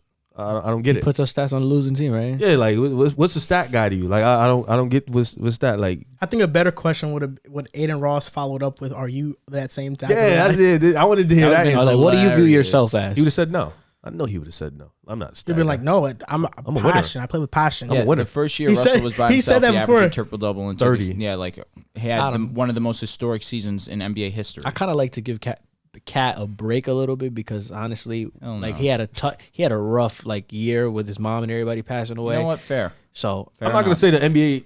I don't believe in the NBA should be a brotherhood. I feel like everybody should be with their own Yeah. team at the same. But you shouldn't talk bad. Yeah. Especially Aiden That's Ross. two different things, Yeah. though. That's two I different. give things. Cat a little pass, but like either then he has to be smarter Yeah, with you his should- words. like you shouldn't talk bad to no Aiden Ross, but at the same time, I want to see what Westbrook's gonna say because Westbrook's the type of dude that'll reply. So I want to see what You he think says. so? I think Yeah. he kind of blocks out a lot of that noise. I think he's just gonna go hoop. does? He's just gonna go hoop. Matter of fact, the next He's time gonna they go meet when- up, when they the see next him, time they he's meet gonna up, go that's hoop. when he's gonna yeah, go he's crazy. gonna go bring a championship to the Lakers. That's Yeah, he's gonna score on Pat and Rock. He's gonna do the. He's gonna score. Let's He's go gonna, Cat and do the rock the baby. He be like, he too That- small. He gonna do exactly that. Then you get cooked after. Cat was we doing just that. AD. we just spent some time defending Westbrook a little bit. I know, we're probably gonna do the opposite right now. Oh God. The Lakers, they're on a 5-game losing streak. They're 16-18, the 17 in the Western Conference. They lost on Christmas Day. Westbrook had a lot of low lights in that one, and he hasn't been the brightest spot for the Lakers this season. Let's just, say what it is. But what's the problem with the Lakers? What's their main problem? Or a collection of their problems? You're the Lakers fan here. I am. I'll start with you, Drew. Talk Okay. about your disgruntledness. So we got two main issues. We have no spacing. Our defense is horrible. I'll throw in a third, like a 2B. Anthony Davis is out. And when Anthony Davis has played, he hasn't been hasn't had that defensive prowess that we've had with Anthony Davis in the past. The spacing is pretty bad right now, given the fact that we have Russell Westbrook, THT, LeBron, with a combination of, I guess, I'll throw Carmelo Anthony. Excuse me. Wait, you said defense, no spacing. Correct. Anthony Davis being out. Correct. That's it. That's the only list you can come up with. What else am I going to say? I mean, right now, our defense is absolutely atrocious. Russell Westbrook, as bad as his efficiency has been from the field, his defense is even worse. I would have said Westbrook. That's a problem. I mean, but he's basically two of those problems right there. That's me, being around the Westbrook's bush. the main I'm being scapegoat, bro. honest. We need shooters. We need to play better defense. Right now, we're arguably the worst defensive team in the league. I know numbers-wise, the Hornets probably have us beat, but we're horrible defensively. Oh, you're from an eye test. That's solely what I'm talking about. Our switches are terrible. Our pick and roll defense is not good. We don't know where we're supposed to be on the court when we're putting assignments for defense. We're just all over the place right now. And offensively, we're very LeBron-oriented, which I guess I shouldn't be surprised at this point in his career. LeBron's doing this year in, year out. However, I thought it'd be a little bit better. I was completely wrong. LeBron at age 37 has been asked to continue to take this offensive burden, and it's just not enough at this point. Our team is not good as a whole, and he can't overcome it at this point in his career. That's when you know the team is just not where it needs to be. You're actually 11th in defensive rating. I'm shocked. You got to look at their last 5 games. Yo, no, don't trust me. They're garbage. With on Anthony defense. Davis, that's the reason why it's They're 26th in offense. our offense is horrible. Aside from LeBron, we legitimately don't have 27th in opposing points. again. Aside from 29 LeBron, points in the paint. you have Russell, who had a good stretch of games, but we just can't stay healthy all around. COVID's killing us. Our injuries kill us. Can I ask you a question? What can you do? Little rock star. Why is it so easy to blame everything on Westbrook? I don't know. You guys tell me. You guys are the ones continuously bashing him. Well, I'm Ooh, asking, me? I don't even talk about Westbrook, bro. I'm asking, why is it so easy for I Lakers think fans? AD is to- more to Yeah, blame, why do you in my guys don't opinion. say nothing about Anthony Davis or nothing I about want the Malik rec- Monk? I want the record. No, nothing about Wayne Ellington. No, I'm just Malik like, Monk hasn't been bad. I mean, when He was good on no, I'm Christmas just asking in general. Like, why is it everything? 'Cause Oh, that's Westbrook just- this, Westbrook listen, that, Westbrook that. Why is it so broad when he does it? Okay, But I'll let the your team record show. sucks in I've general. never disrespected Russell Westbrook. That's a fact. I've never done it. I refuse to. I was fine with the signing early in the season. He's had some issues. That's besides the point. Now, Lakers fans immediately take the Russell Westbrook route because, one, that's basically been Russell Westbrook's career. Excuse me. That's been the storyline for Russell Westbrook Past over couple these years, last yeah. couple seasons. That's just a scapegoat. That's just the truth of it, really. They just blame it on Russell Westbrook. They find it that he's just a stat guy like Karl Anthony Towns is ridiculously saying. Ultimately, he needs to be more efficient, and his defense isn't there. More efficient. That's what it is. I mean, there was a stretch of games where he was shooting 50% from the field. I'm sure it was. He has a couple stretches in the season where he's actually efficient. But It's then just it goes right back his down. bad games are scrutinized more so than his good games Definitely. are televised. He can't That's just win. what He it can't is. win because he gets No. a triple-double stat pad. He plays bad. It's his fault. He can't win. He had a triple-double on can't Christmas, and I promise you he didn't play Yeah, good. I'm saying he can't win. Oh no, I'm matter not. I'm what. not denying that by any means. I agree. I'm just. You know saying, what's crazy? And LeBron made a statement about this. It was really weird, but it was true. He brought up the game, and he said they haven't had any continuity. And I agree. on one side, you can look at it and be like, he might be right. You know, this team hasn't been healthy. This team hasn't played as a team fully together, really, for a stretch of games this year. So at that point, you can look at it and be like, he might have a point in that department. Like, yeah, this team hasn't been healthy, and guys in and out of the lineup. But then on the other end, and you look at this team, and it's like, you look at Miami, they've missed mad guys. You look at the Bucks, they've missed guys. You look at the Bulls, they've missed guys. The Knicks, they've missed guys. The Nets, they've missed guys. And you look at all these teams, and the one thing you can say about, for the most part, maybe not the Knicks, but for the most part, the Heat, the Bulls, the Bucks, the Nets, they play hard no matter what, and they play defense, or at least they put the effort out on defense. And I think that's realistically the problem with you guys. Regardless of who's out, you should still, you look, Miami is the perfect example. Regardless of who's out, they still put in maximum effort. Everybody's dealing with the same things, injuries or COVID. It's the same problem with everybody. I think with you guys just don't, maybe the guys don't believe in Frank Vogel. Maybe it's a mixture of old and young guys. It's just not a good gel. But you guys don't put in maximum effort. Like you said. We just don't have the talent or the personnel for defense. You don't. But at the same time, We lost all effort. them. Caruso Effort is key, gone. bro. KCP Yeah, effort is gone. key. Effort is JaVale key. McGee gone. Effort is AD extremely hurt. key. You guys, I agree with the effort. you guys but don't even communicate on defense. It's not even really a personnel. You don't communicate. Y'all don't talk. Y'all don't have any type of team understanding of defense. Yeah, it's like you bad. guys are poor on it. Team defense is. I'll If disagree. everybody's balled in, team defense can be really easy. If everybody's balled into the system, but you The guys thing just is, look Russell is not brought balled in. He's not good on defense. Because so then he gets he's caught one of our sleeping big, a lot. Agree, Yeah, but that's he's one true. of our biggest liabilities on defense right now, and there's no way anyone's questioning his effort. Yeah. on offense. Yeah, No, on defense, no one's questioning his effort. On ball, he tries. I see it. It's general, like, it's- and then he's just not good Frank right now. Vogel with some of his questionable lineups. It's like He kills me with the non-shooting. I'll be lineups. honest. Like, What but can realistically, what can what he can he really put do out right there? now? I mean, look, couldn't agree Malik more. Monk, Austin Reeves, like you have some solid shooters, but I've seen lineups Are we with gonna Ken play- Bazemore, I DeAndre feel Jordan. It's ridiculous. to trust in Malik Monk at this point in his career. No, just as a shooter. Just as a shooter. That's it. I mean, Austin Reeves, he's a Malik rookie. Monk hasn't been that bad, dude. No, I'm not saying he's been that bad, but I'm saying look who you're trusting in. Like, look who you're trusting in. Like, look at the guys. No, I'm we're saying. trusting them as shooters. We're trusting or in as Malik Monk and players? Austin Reeves. As No offense to these guys, but come No, on. you're being disrespectful. No, they're good I'm being shooters. disrespectful to who? I understand. Like, I'm not saying Malik Monk's a star, superstar. He's been decent. You're looking for at his role this more season. into it than his role. So you're saying Malik and Austin Reeves can't be that role of a catch and shooter type of guys. I'm saying it's a lot to ask of them. That's what I'm saying. Because it's like they haven't like. Okay, you said. I mean, Austin Reeves did hit a game winner. Malik Monk shoots 36% from the 3-point line. He shoots a percentage above average. That's So, good. That's a that's not solid bad. shooter. It's solid. It's not nothing crazy. He averages 10 points. You know, so Wayne it's like Ellington's been Again, kind of bad. I'm not saying he's a star, but for his role, he's been. they have All one right. guy shooting 40%. Who is that? Avery Bradley. That's a shocker. Melo's at 39. I have a question. Which one of the Lakers role players are better than Alec Burks? Well, that was so random, but you know I what? get what he's going. I Is get where he's going Carmelo with this. Anthony a role player? Yes. They're on the same level. I'll Yes. take Carmelo. They're really on the same level, though. But I would say I'll take Melo. I would take name-wise. Melo too, Yeah. but outside of him, so Alec THT Burks is not better than Alec Burks. He's not. Alec Burks is a good NBA player. No disrespect to him, but if the fourth best player on your team is not better than Alec Burks, you have no shot at winning. You think so? Yes. Like, you have no shot. Like, Carmelo and him are actually a toss-up. And I'm with just taking Melo. and with AD out, Carmelo's Yeah, 3. just out of respect. So who's the 4? Like, THT. that's the problem with the Lakers, that the Lakers have no depth. You're counting on guys who are old. Rajon Rondo was not good last year with the Hawks. He hasn't been good this year. You sign Isaiah Thomas. That was a disappointment. Stanley Johnson got a 10-day. Wayne Ellington is just he would get buried on a rotation on a very good deep team. That's just the crux of it. That's just what it is.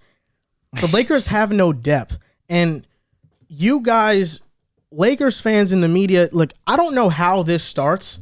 I really don't know how this starts. I don't know who hyped up Kyle Kuzma at first. Was it Lakers fans? Was it the media? Lakers fans. I'm not sure who it was. Kyle Kuzma's a good NBA player, but the expectations on him when he was a Laker were ridiculous. And Lakers fans or the media, one of those two, did the exact same thing with THT. And THT is averaging 11 points, 38% from the field, 23% from three. And I actually feel bad for Talen Horton-Tucker. He's a second-round pick. There is no way expectations for him should have been so high. And because expectations for him were so high by the media or Lakers fans, he's become a kind of joke in the NBA community. And that is messed up to him because the expectation should have never been on him in the first place. Yet they've placed it on him. And they did the same thing with Dennis Schroeder. They did the same thing with Kyle Kuzma. They did the same thing with D'Lo, with Julius Randle, with Brandon Ingram, with Lonzo. I mean, every single young player that plays for the Lakers, the expectations for them are just ridiculous. And I think it needs to stop. I mean, the expectation things, every player has expectation. It's just that they're on a higher media level than every other team. So it's going to look like they have more pressure than every other team every other player. The only reason THT got any buzz was because LeBron came out and said that he has maximum potential. That's not true. That's absolutely I watched true. him in college. That was recent. I've never heard before LeBron. I've never heard anybody say Talen Horton-Tucker had. And if I'm wrong, crucify me. I've never heard it. I've never. Who said it? Last season. Who said it? I watched him in college. I don't know how many times I said really that don't THT was see. solid. I see why he was a second round pick. I don't see what you guys are talking about. Like, you remember when LeBron made that statement of like, oh, he's got next. He's going to be really good. He's that guy. but then people piggybacked off that. That's what I'm saying. Are you talking this season? What's his potential to you? THT? Yes. You were high on him too, though. I was. That's That's what what I'm I'm very saying. high. What do you think he can be? His Honestly, per 36 was really impressive. I'm tired of hearing about that per 36. I'm so tired of hearing about it. You're laughing at me, but now you use per 36 for JaVale McGee. Get him, Like, Drew. come on. JaVale Very McGee shooting true. That's very 66% from the field. He's the only player in NBA history that's spewing out I facts. don't really yo. care. He's the I don't only really player in care. NBA I don't history really care. that's about to average 11 points and 7 rebounds under 16 minutes per game. Come on. THT, when he had the opportunity, THT 's like was a Marcus solid. Thornton. He's been very Marcus Thornton's underwhelming this season. But I don't get it though, because this is the thing with THT though. He's terrible. In the offseason, you were high on him I was. in the starting lineup. In our fact, I was, and I mean, he's starting now. and He's- I told you we told you at the time that he's not a good shooter. see, but then you came onto the train also that THT was good, so I don't want to hear that. Look, the You couple did. games he showed. Enough. Look, Then right, bro, yes, I'm fine you know, with you. yo, you know how I am though. Yeah, you flip flop. No. Once new evidence arises, I change my Come opinion on, based on bro. new I evidence. say it all the time. Is pick a side. Come on now, because then you can't 2 weeks crucify ago. me on No, one the on bottom one end, one. and then No, but I'm saying like Flat out special. he was never a great shooter. So what made you think he No, was gonna be? He was that's gonna fit fine. that No, role. he's a solid ball player. He said it December 2020. Oh, that was last Last season. summer, yeah. Excuse me. Like That's what I'm last saying. year, That's this when I time. felt thought like you were talking no, this no. season. That's what I'm saying. I felt like once LeBron made that statement, it's like He had good moments. He shoots 23% from the This three-point year line. he's been terrible. This year. people are thinking that LeBron is This year hyping he's him been up to get his terrible. trade value up. I don't know what LeBron's doing, but I don't He know. has if no team- value.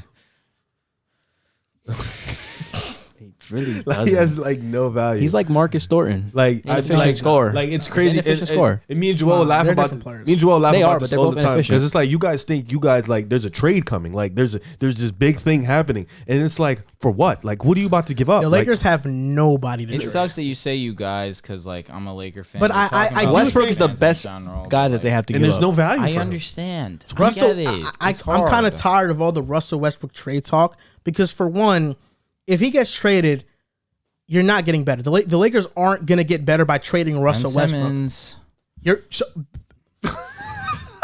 I'm praying. We need defense. We need defense. Ben Simmons wouldn't be as bad as you think. That's It what I'm is. saying. We need They're the defense. Actually, 26th time out. ranked offense in the league. That Ben floor does not make it spacing is better. going to be No, just as our bad. floor Probably spacing's worse. already garbage. it is going to be worse. It's it's gonna already be worse. garbage. It's come gonna be on. worse. At least Westbrook Not shoots saying in No, that but ball. defensively, Ben We Simmons need is going to be defense. They're elite. already 11th ranked defense. Ben But that's Simmons, Anthony Simmons is a top Davis. 5 defense. But bro, that's a Ben top- Simmons that's a does not very fix the 26 Lakers. Ben Simmons offense. is I'm a not better saying passer than fix Westbrook. it, but you're saying we wouldn't does he get do? better. You wouldn't You have get to better guard with him. Ben Simmons. You have to guard him with You THT. wouldn't get You better. don't. But it wouldn't be this bad if Anthony Davis wasn't so bad from the 3-point line. Why either. do you guys like? What's wrong with you guys? What? All right. Why do you guys look at one guy? You look at Ben Simmons. Oh yeah, defense. Do you guys not like see the other side of the floor? Our defense needs No, help. your offense. Do you not see what that's gonna look like if Ben Simmons and THT are out there together? THT would probably be in that package. Why would you? Why would he Westbrook's be getting there? paid $40 million. If anything, Ben and somebody else has to go. No. Not THT. Why? Yeah. Why? Ben's making around the same amount. of money. Ben's making about $10 million less.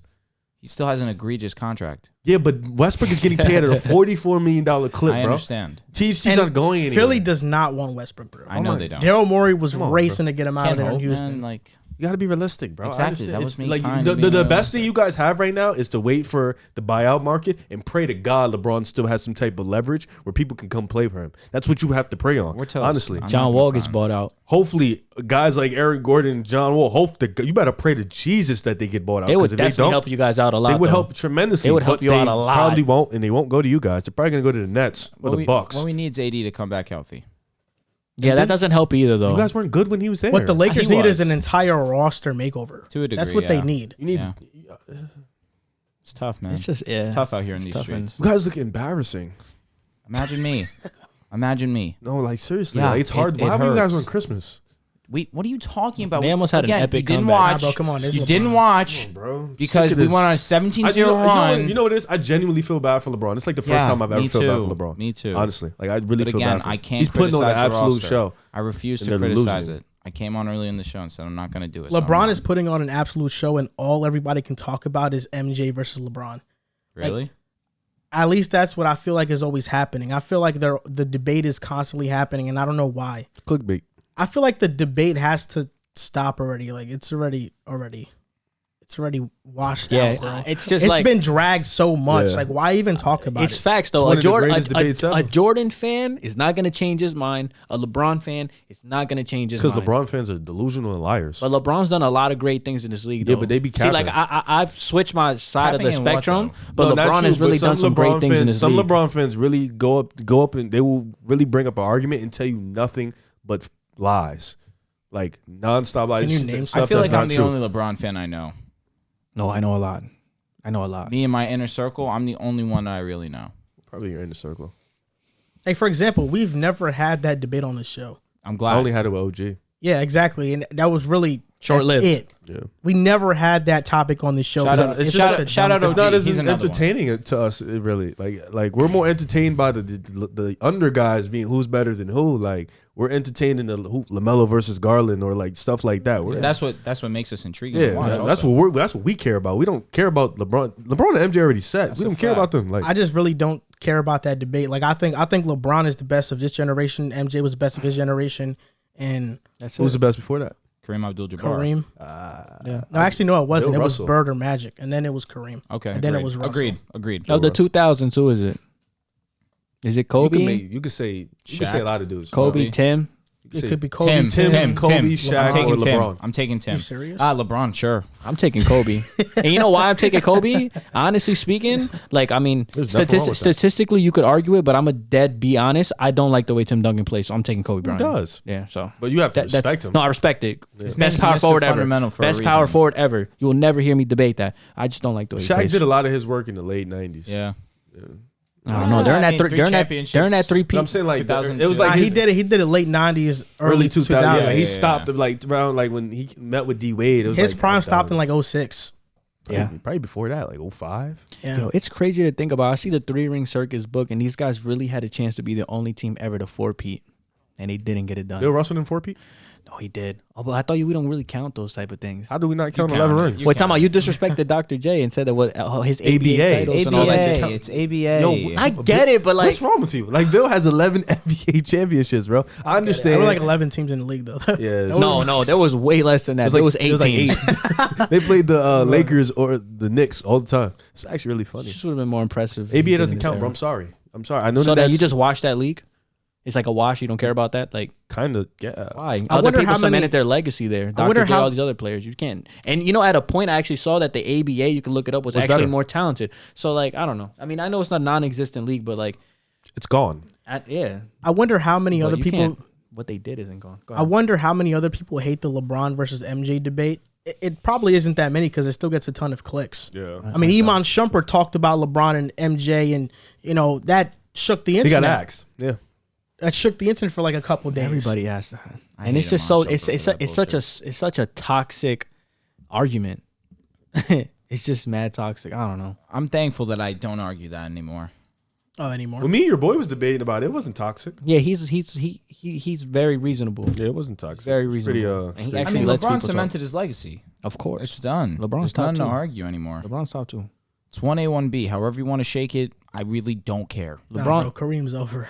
Huh? Kareem's over. Yeah, why bro. do we just gloss over Kareem? I'm Well, sorry, I bro. think because I'm not. Kareem's let's career not- Kareem's career is incredible. Yeah, you Facts. gotta stop, bro. It's a Why slight. do you do that? Like, No. We literally just said we don't have this debate. He just did that to get you guys going. No, but it's a no. but I really want in to know, terms of like, career crazy. though. that's no. a genuine question. When we talk about the greatest of all time, why does Kareem get shunned?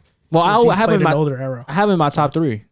No, I understand, but He's I feel like, three. but he like if we put the 3 in order, LeBron has the least. He's accomplished the least amount of all 3 of them. That's so I don't true. understand why Kareem gets this whole So from college championships- to the end of his his Kareem's got 6. basketball career. He's done No, it I everything. understand. He's done everything. So, I So don't- championships are end all be all.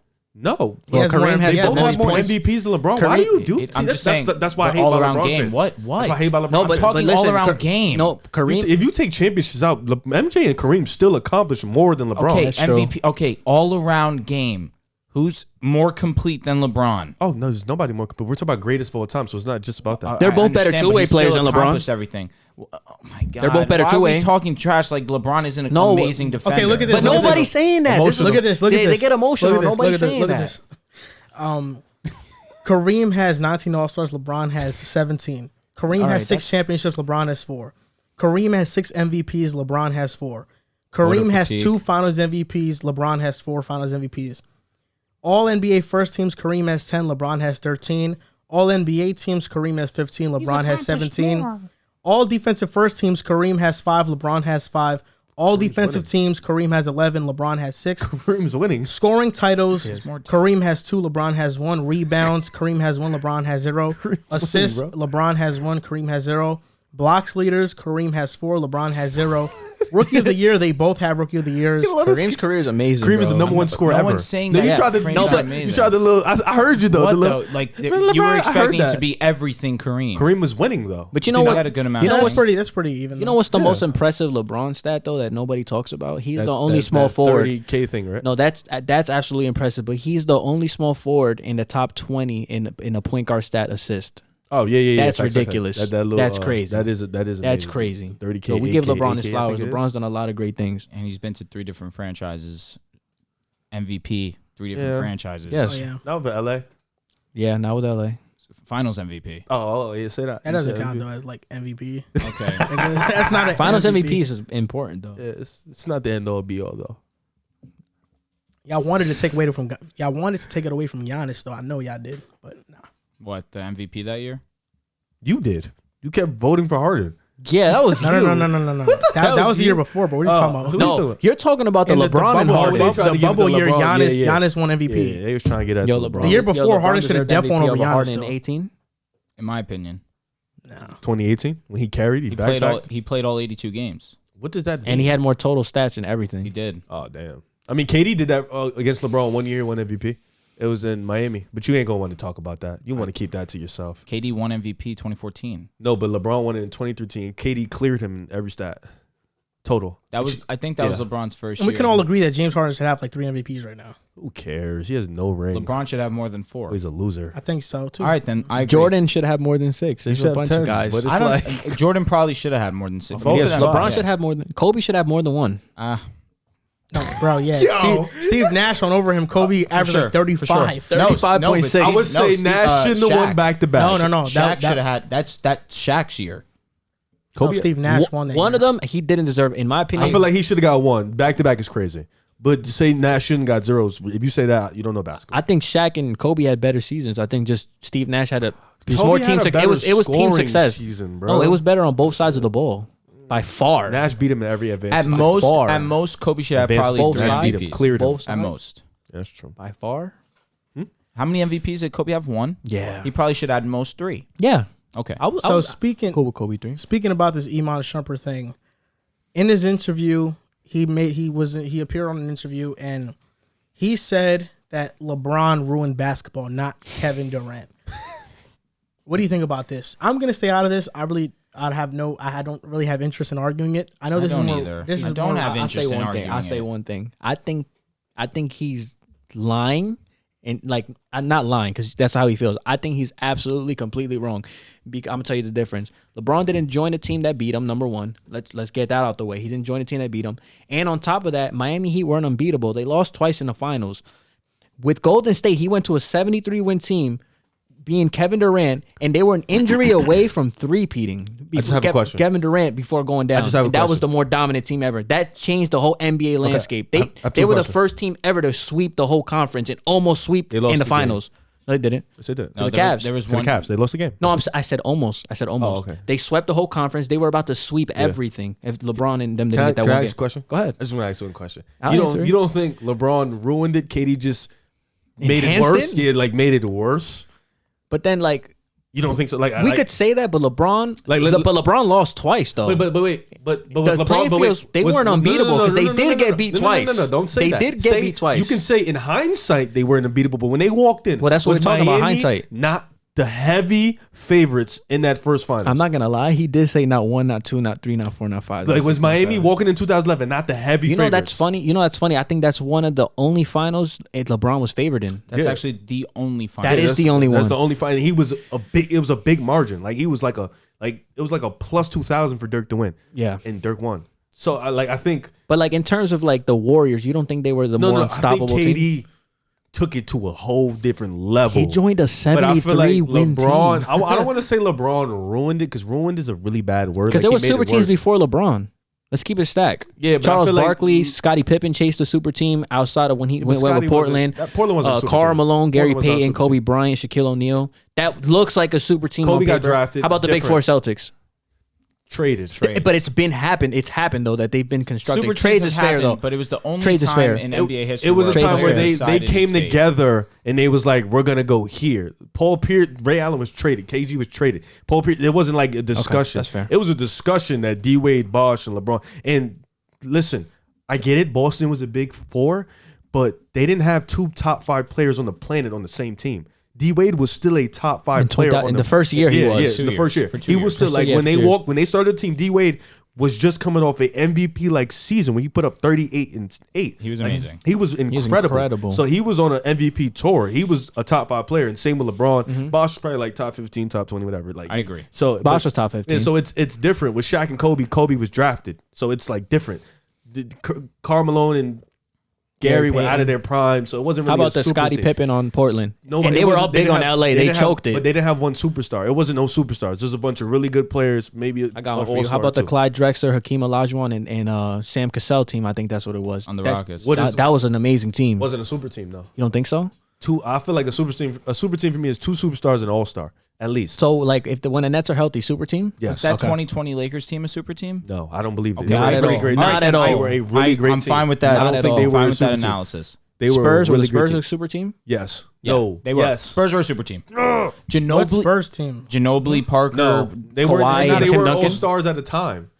Okay. When Tony was Ginobili becoming wasn't an all-star. Tim Duncan was out of his prime. Kawhi was just. But these are ascending. guys that you were saying that should be in the top 75 all time. Yeah, but they weren't all at their best at the same time.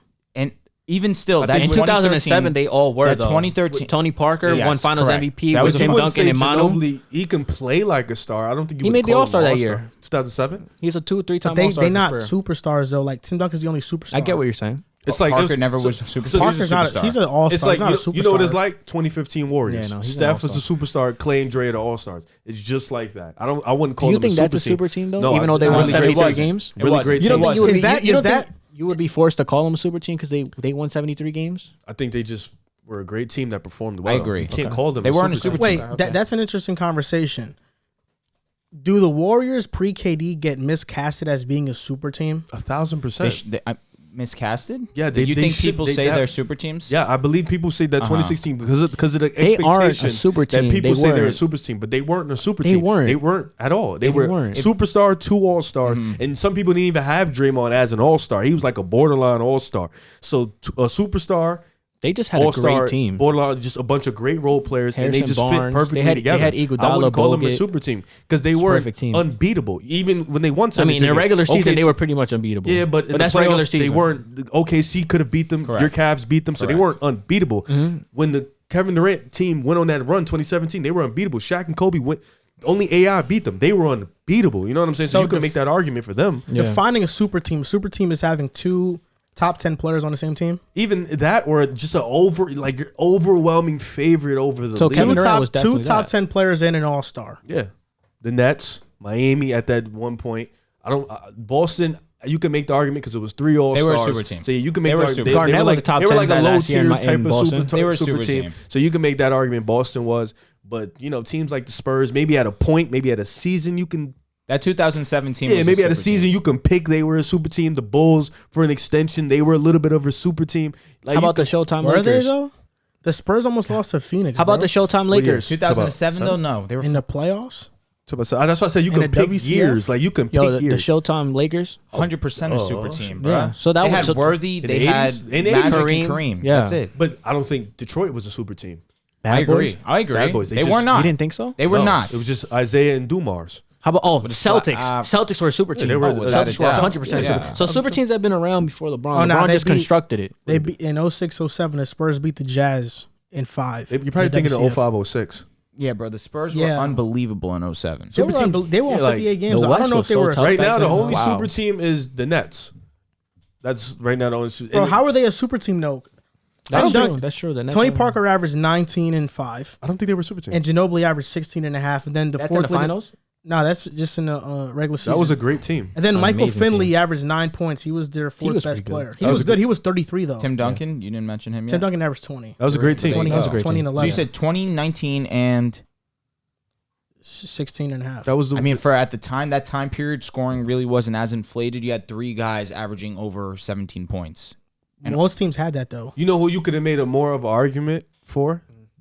Dallas, Dirk, Michael Finley, and Steve Nash. Didn't they have Josh Howard too? He was an all-star twice. Like, Bro, Finley- honestly, like if we're keeping it a stack, Phoenix was more of a super team than the Spurs. Were the Cavaliers you had Steve a Nash. super team?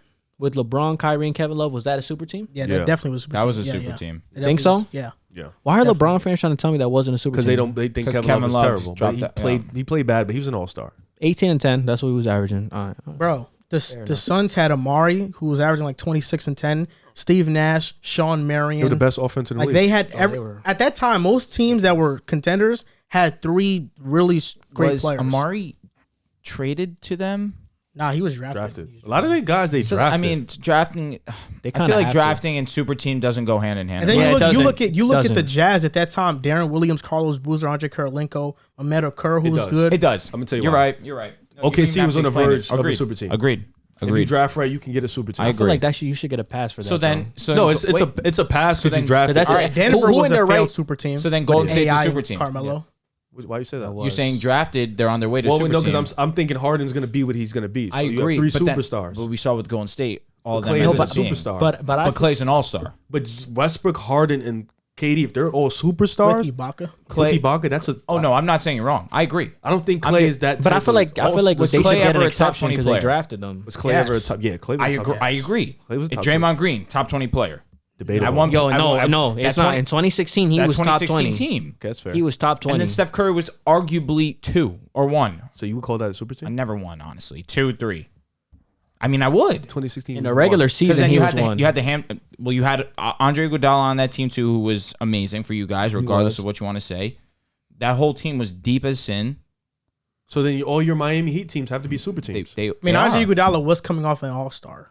He came off the bench though. He decided to go to the bench. Yeah, but Exactly. like, How yeah, crazy like, is that? jeez. How We crazy didn't is even that? mention him, bro. Harrison Barnes, who was solid. Not that he's anything crazy. I'm just saying he was a really good ball player. So 2016. Nah, but Sean Iguodala Livingston- averaged 12 points Sean onto the Livingston All-Star was game, bro. amazing. That's what I'm saying. also. Like He averaged like 12, 5, and 5. for all Iggy's done, he's not a stat guy. Like he's a. he's still in You gotta Michigan. watch him very to high see what, IQ player. Yeah, you gotta watch him to see what he does. You know what I'm saying? So if I'm just saying, if you're saying OKC is a super team, I'm gonna go and say Golden State is. No, I said they could have been a super team. Nah, they weren't at the time. They So weren't then- at that all right, time. then I'm Because still- Harden was I'll a say- 6th man. yeah, so then I don't think you could have said that then. Harden at that time was not as good as what Tyler Herro is right now. That year, That's high Tyler praise Herro, coming Tyler from him. Herro is better than him right now. At that time. Okay. Harden averaged 16 that year. Terrell's averaging 20 right now. Okay. Let me ask you a question. All right. Is your Lakers right now, if they were healthy, be a super team? Hell yeah. Considered a super team. Hell yeah. They were Two not. top Were 10 they players. calling us a super team in the offseason? I'm asking you. bro. No, I don't say. So I don't say is that your view of Westbrook not? or just of how they played? Like before the season started, would you have called this team a super team? I was calling them a super team. I was. I don't know. That's tough. I wasn't because Westbrook has diminished so much. I don't think coming into the season, Westbrook was not a top 20 player, bro. But what River was Definitely saying was was not. 2 superstars, which But if our 2020 team an is not all-star. a super team, Bro, but the thing about it is that when the Cavs got K Love and Kyrie, He was coming off of like LeBron was the best player in the league. K Love was the best power forward in the league, either between him or Blake Griffin, and I would have taken Kevin Love personally. Yeah. And then Kyrie was, Aldridge? an upcoming star. and then Kyrie was a top 5 player, top 5 point guard in the league. Oh, you about to say player? I was Yeah, it depends on the situations. Like Bro, like Kyrie, K Love, and LeBron were all top 15 players. when the Warriors at that broke time. out, you didn't think Klay was going to be an all-star. You didn't think Steph was going to turn into a top 5 player in the league. but I'm just saying they automatically. did though. Yeah. So that's why I'm saying you could. If you're saying that OKC could have developed into a super team, which I agree wholeheartedly. Golden Warriors definitely State- could have. That's when. But I wouldn't They basically call, did. I wouldn't call them that just because I don't think Klay. That 2016 team is a super team. That's a. They went 73-9. They're a super team. It's tricky. They went 73-9. Because They're a super team. If you look at the record, it screams super team. But if you look at the roster, It says super team. like Klay Thompson was, think it he was says really never. great team. He was a never. Yeah, he was I never. think- it says amazing team. He was never a top 10 player. Neither was Draymond Green. Klay was. I don't think Klay. I think Klay was a consensus top 20, but I don't think you can. You Make know an what could have argument made he's them top super 10. team though? No. You Top 10 know probably not. where we could say they were a super team because Bench. that year they were number Bench one. was ridiculous. They were number one in offense and number one in defense. The Spurs? Warriors. The No, Warriors. Warriors. So that screams kind of super team too if you look at it like that. They had the best They were offense and the amazing, best man. defense. And You know not what that I'm I have saying? to tell you. You know that. Are you? So you guys are Yo, that's crazy So though. you guys are thinking super team based off how they perform? Probably. I think super teams are mostly off of talent. It has to be. Yeah. A little bit of both. We're called. I mean, Klay Thompson's the going to be big a three. Hall of The Nets Famer. haven't even played 20 games together. We're No, calling them a but I super team. agree with that. I agree with what you're saying. So I think it's just all talent alone. There's a little bit of both, though. Klay Thompson's going to be a Hall of Famer. Draymond Green's going to be a Hall of Famer. Steph Curry is going to go down. He's already the best player of all time. Could arguably go So down. if that's as the one of- case, the Lakers right now are a super team. If that's how you want to But play not that right game. now. Wait, hold on, Westbrook's hold gonna on. be A Hall better- of a better Fame. They're one all is that- past their primes. Well, Westbrook and LeBron. Well, The actually, no, Raptors never that mind. won a championship, are they a Westbrook super is. team? No. Kawhi's a Hall of Famer. Kyle Lowry's a Hall of Famer. No, but that Never. team's not a super team. That's just a very But good how team. do you look at the Warriors and call them a super Andre team, but would- not look at Toronto and call them a super team? Because It was Toronto, the same construction. Because Toronto didn't have the regular season dominance that they But had. Toronto went to the finals and had. No, I hear you. I hear you. so you can't. Do I hear that. you, but The the Raptors reason were not a Toronto super won the team. championship, let's be honest, because no- Klay Thompson and Kevin Question. Durant were All right, hurt. Let's be I'll- honest. Wait, Listen, we're like just this. looking at them from a talent out. standpoint. Toronto went 9-10 deep. Hear me out. And me they out. So can did the go Warriors. That's what I'm saying. So how can they not be Kyle considered Lowry- a was Kyle super Lowry team top if they 20? can? Because Kyle they had the Lowry- unanimous MVP. King. No. Yeah, unanimous It's because MVP, that's Warriors why. 3 is better than the Raptors 3. That's bro. it. That's Yeah, what we're but trying to Toronto, say. you can make the argument that their team constructed was better than that Warriors team. I don't know. You can, Klay bro. Thompson and Steph Curry, the greatest shooting backcourt ever, the defensive player of the Kawhi year, and Leonard won- Draymond, No, I and don't. Draymond Green. It depends because Andre look, Iguodala? the top 3, 4, yeah, but then when you go into the When you get bench, deeper? Raptors, Norman Powell, Fred VanVleet, OG Anunoby, Danny Green was still good at Danny that point, bro. Green. It gets deep. Serge Ibaka, Marc Gasol. Yeah, like what? Come on, Nah, yeah. it was deep. That team was incredible, But bro. Kyle Lowry was never top 20, like ever in his life. That's fair. And then Pascal Siakam, I'm sorry, he's like never will reach the No, level. yeah, of Draymond Steph Green. clears Kawhi. Yeah. But that's why I'm saying you have But Steph, you have Clay, Clay, you I have think Dre, Clay you have and Andre Dre clear Iguodala. Lowry. The and big three Siakam. clears, but I Definitely. think after that, I might take Toronto. Bro, and I like, we think didn't that even- we team, didn't even Iguodala might clear Siakam. We bro. didn't mention what Bogut meant to that Warriors team in 2016. Like that gets overlooked. Bogut, yeah. It depends. Because you think Iggy can go do what Pascal did? I don't think so. Iggy was perfect in his role. He was an all-star, bro. He went there as an In all-star. Golden State? Nah, he We talk about wasn't him as all-star. Golden State. No, when he first signed there, he made an But you all-star just game said with he, Denver. yeah, but 12 points. You Yes, said that. but we know his impact is much greater than that. I don't know. Pascal's at number 2. And it's not like he's not capable of it. Like we've seen Iguodala drop 18 to 20 a game. as a number 2? No, as a 1 in Philly. In Philly. He dropped 19 a game, bro. As a number 1. Pascal did that as a number 2. So you're telling me if Pascal's a number 1, dropped 23 a game, bro. Yeah, No, he averaged 16 that year. 16 I points. said as a 16 number something. one, he dropped 23 a game the next year, bro, when Kawhi left. Yeah, second round. Don't disrespect He got Pascal. strapped in the What can you playoffs. do? though. He did. We're gonna agree to disagree. And I think this was a great episode. I think so too. Yeah, was. a lot of heated discussions, a lot of great stories, a lot of stories about our former basketball careers and our athleticism and stuff like that. Athleticism. We speak. Never mind. How athletic are you? Flexible? What's your vertical? I don't know. You think it's over 25 inch? Nah, it's definitely like 24. 24 inch vert. What? I can grab rim with ease. That helps.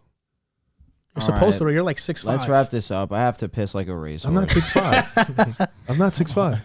All right, Drew's taller than because Drew has to use the bathroom. Thank you. Thank you for sharing that with the weak. audience. Come on. Because Drew has Weak to. man. I don't think people make it this far anyway, so we're good. You don't think so? Some people might make it. You this guys far. never heard that analogy? Piss like a racehorse? No, Really? no. Interesting. So thank you guys so much for listening. You can follow us on Twitter at Pick a Side Pod, on Instagram and TikTok at Pick a Side Podcast. And thank you guys so much for getting us up there in the rankings. We appreciate it For greatly. real, man. Thank you. We'll see you guys next time. Thank you for listening, and peace.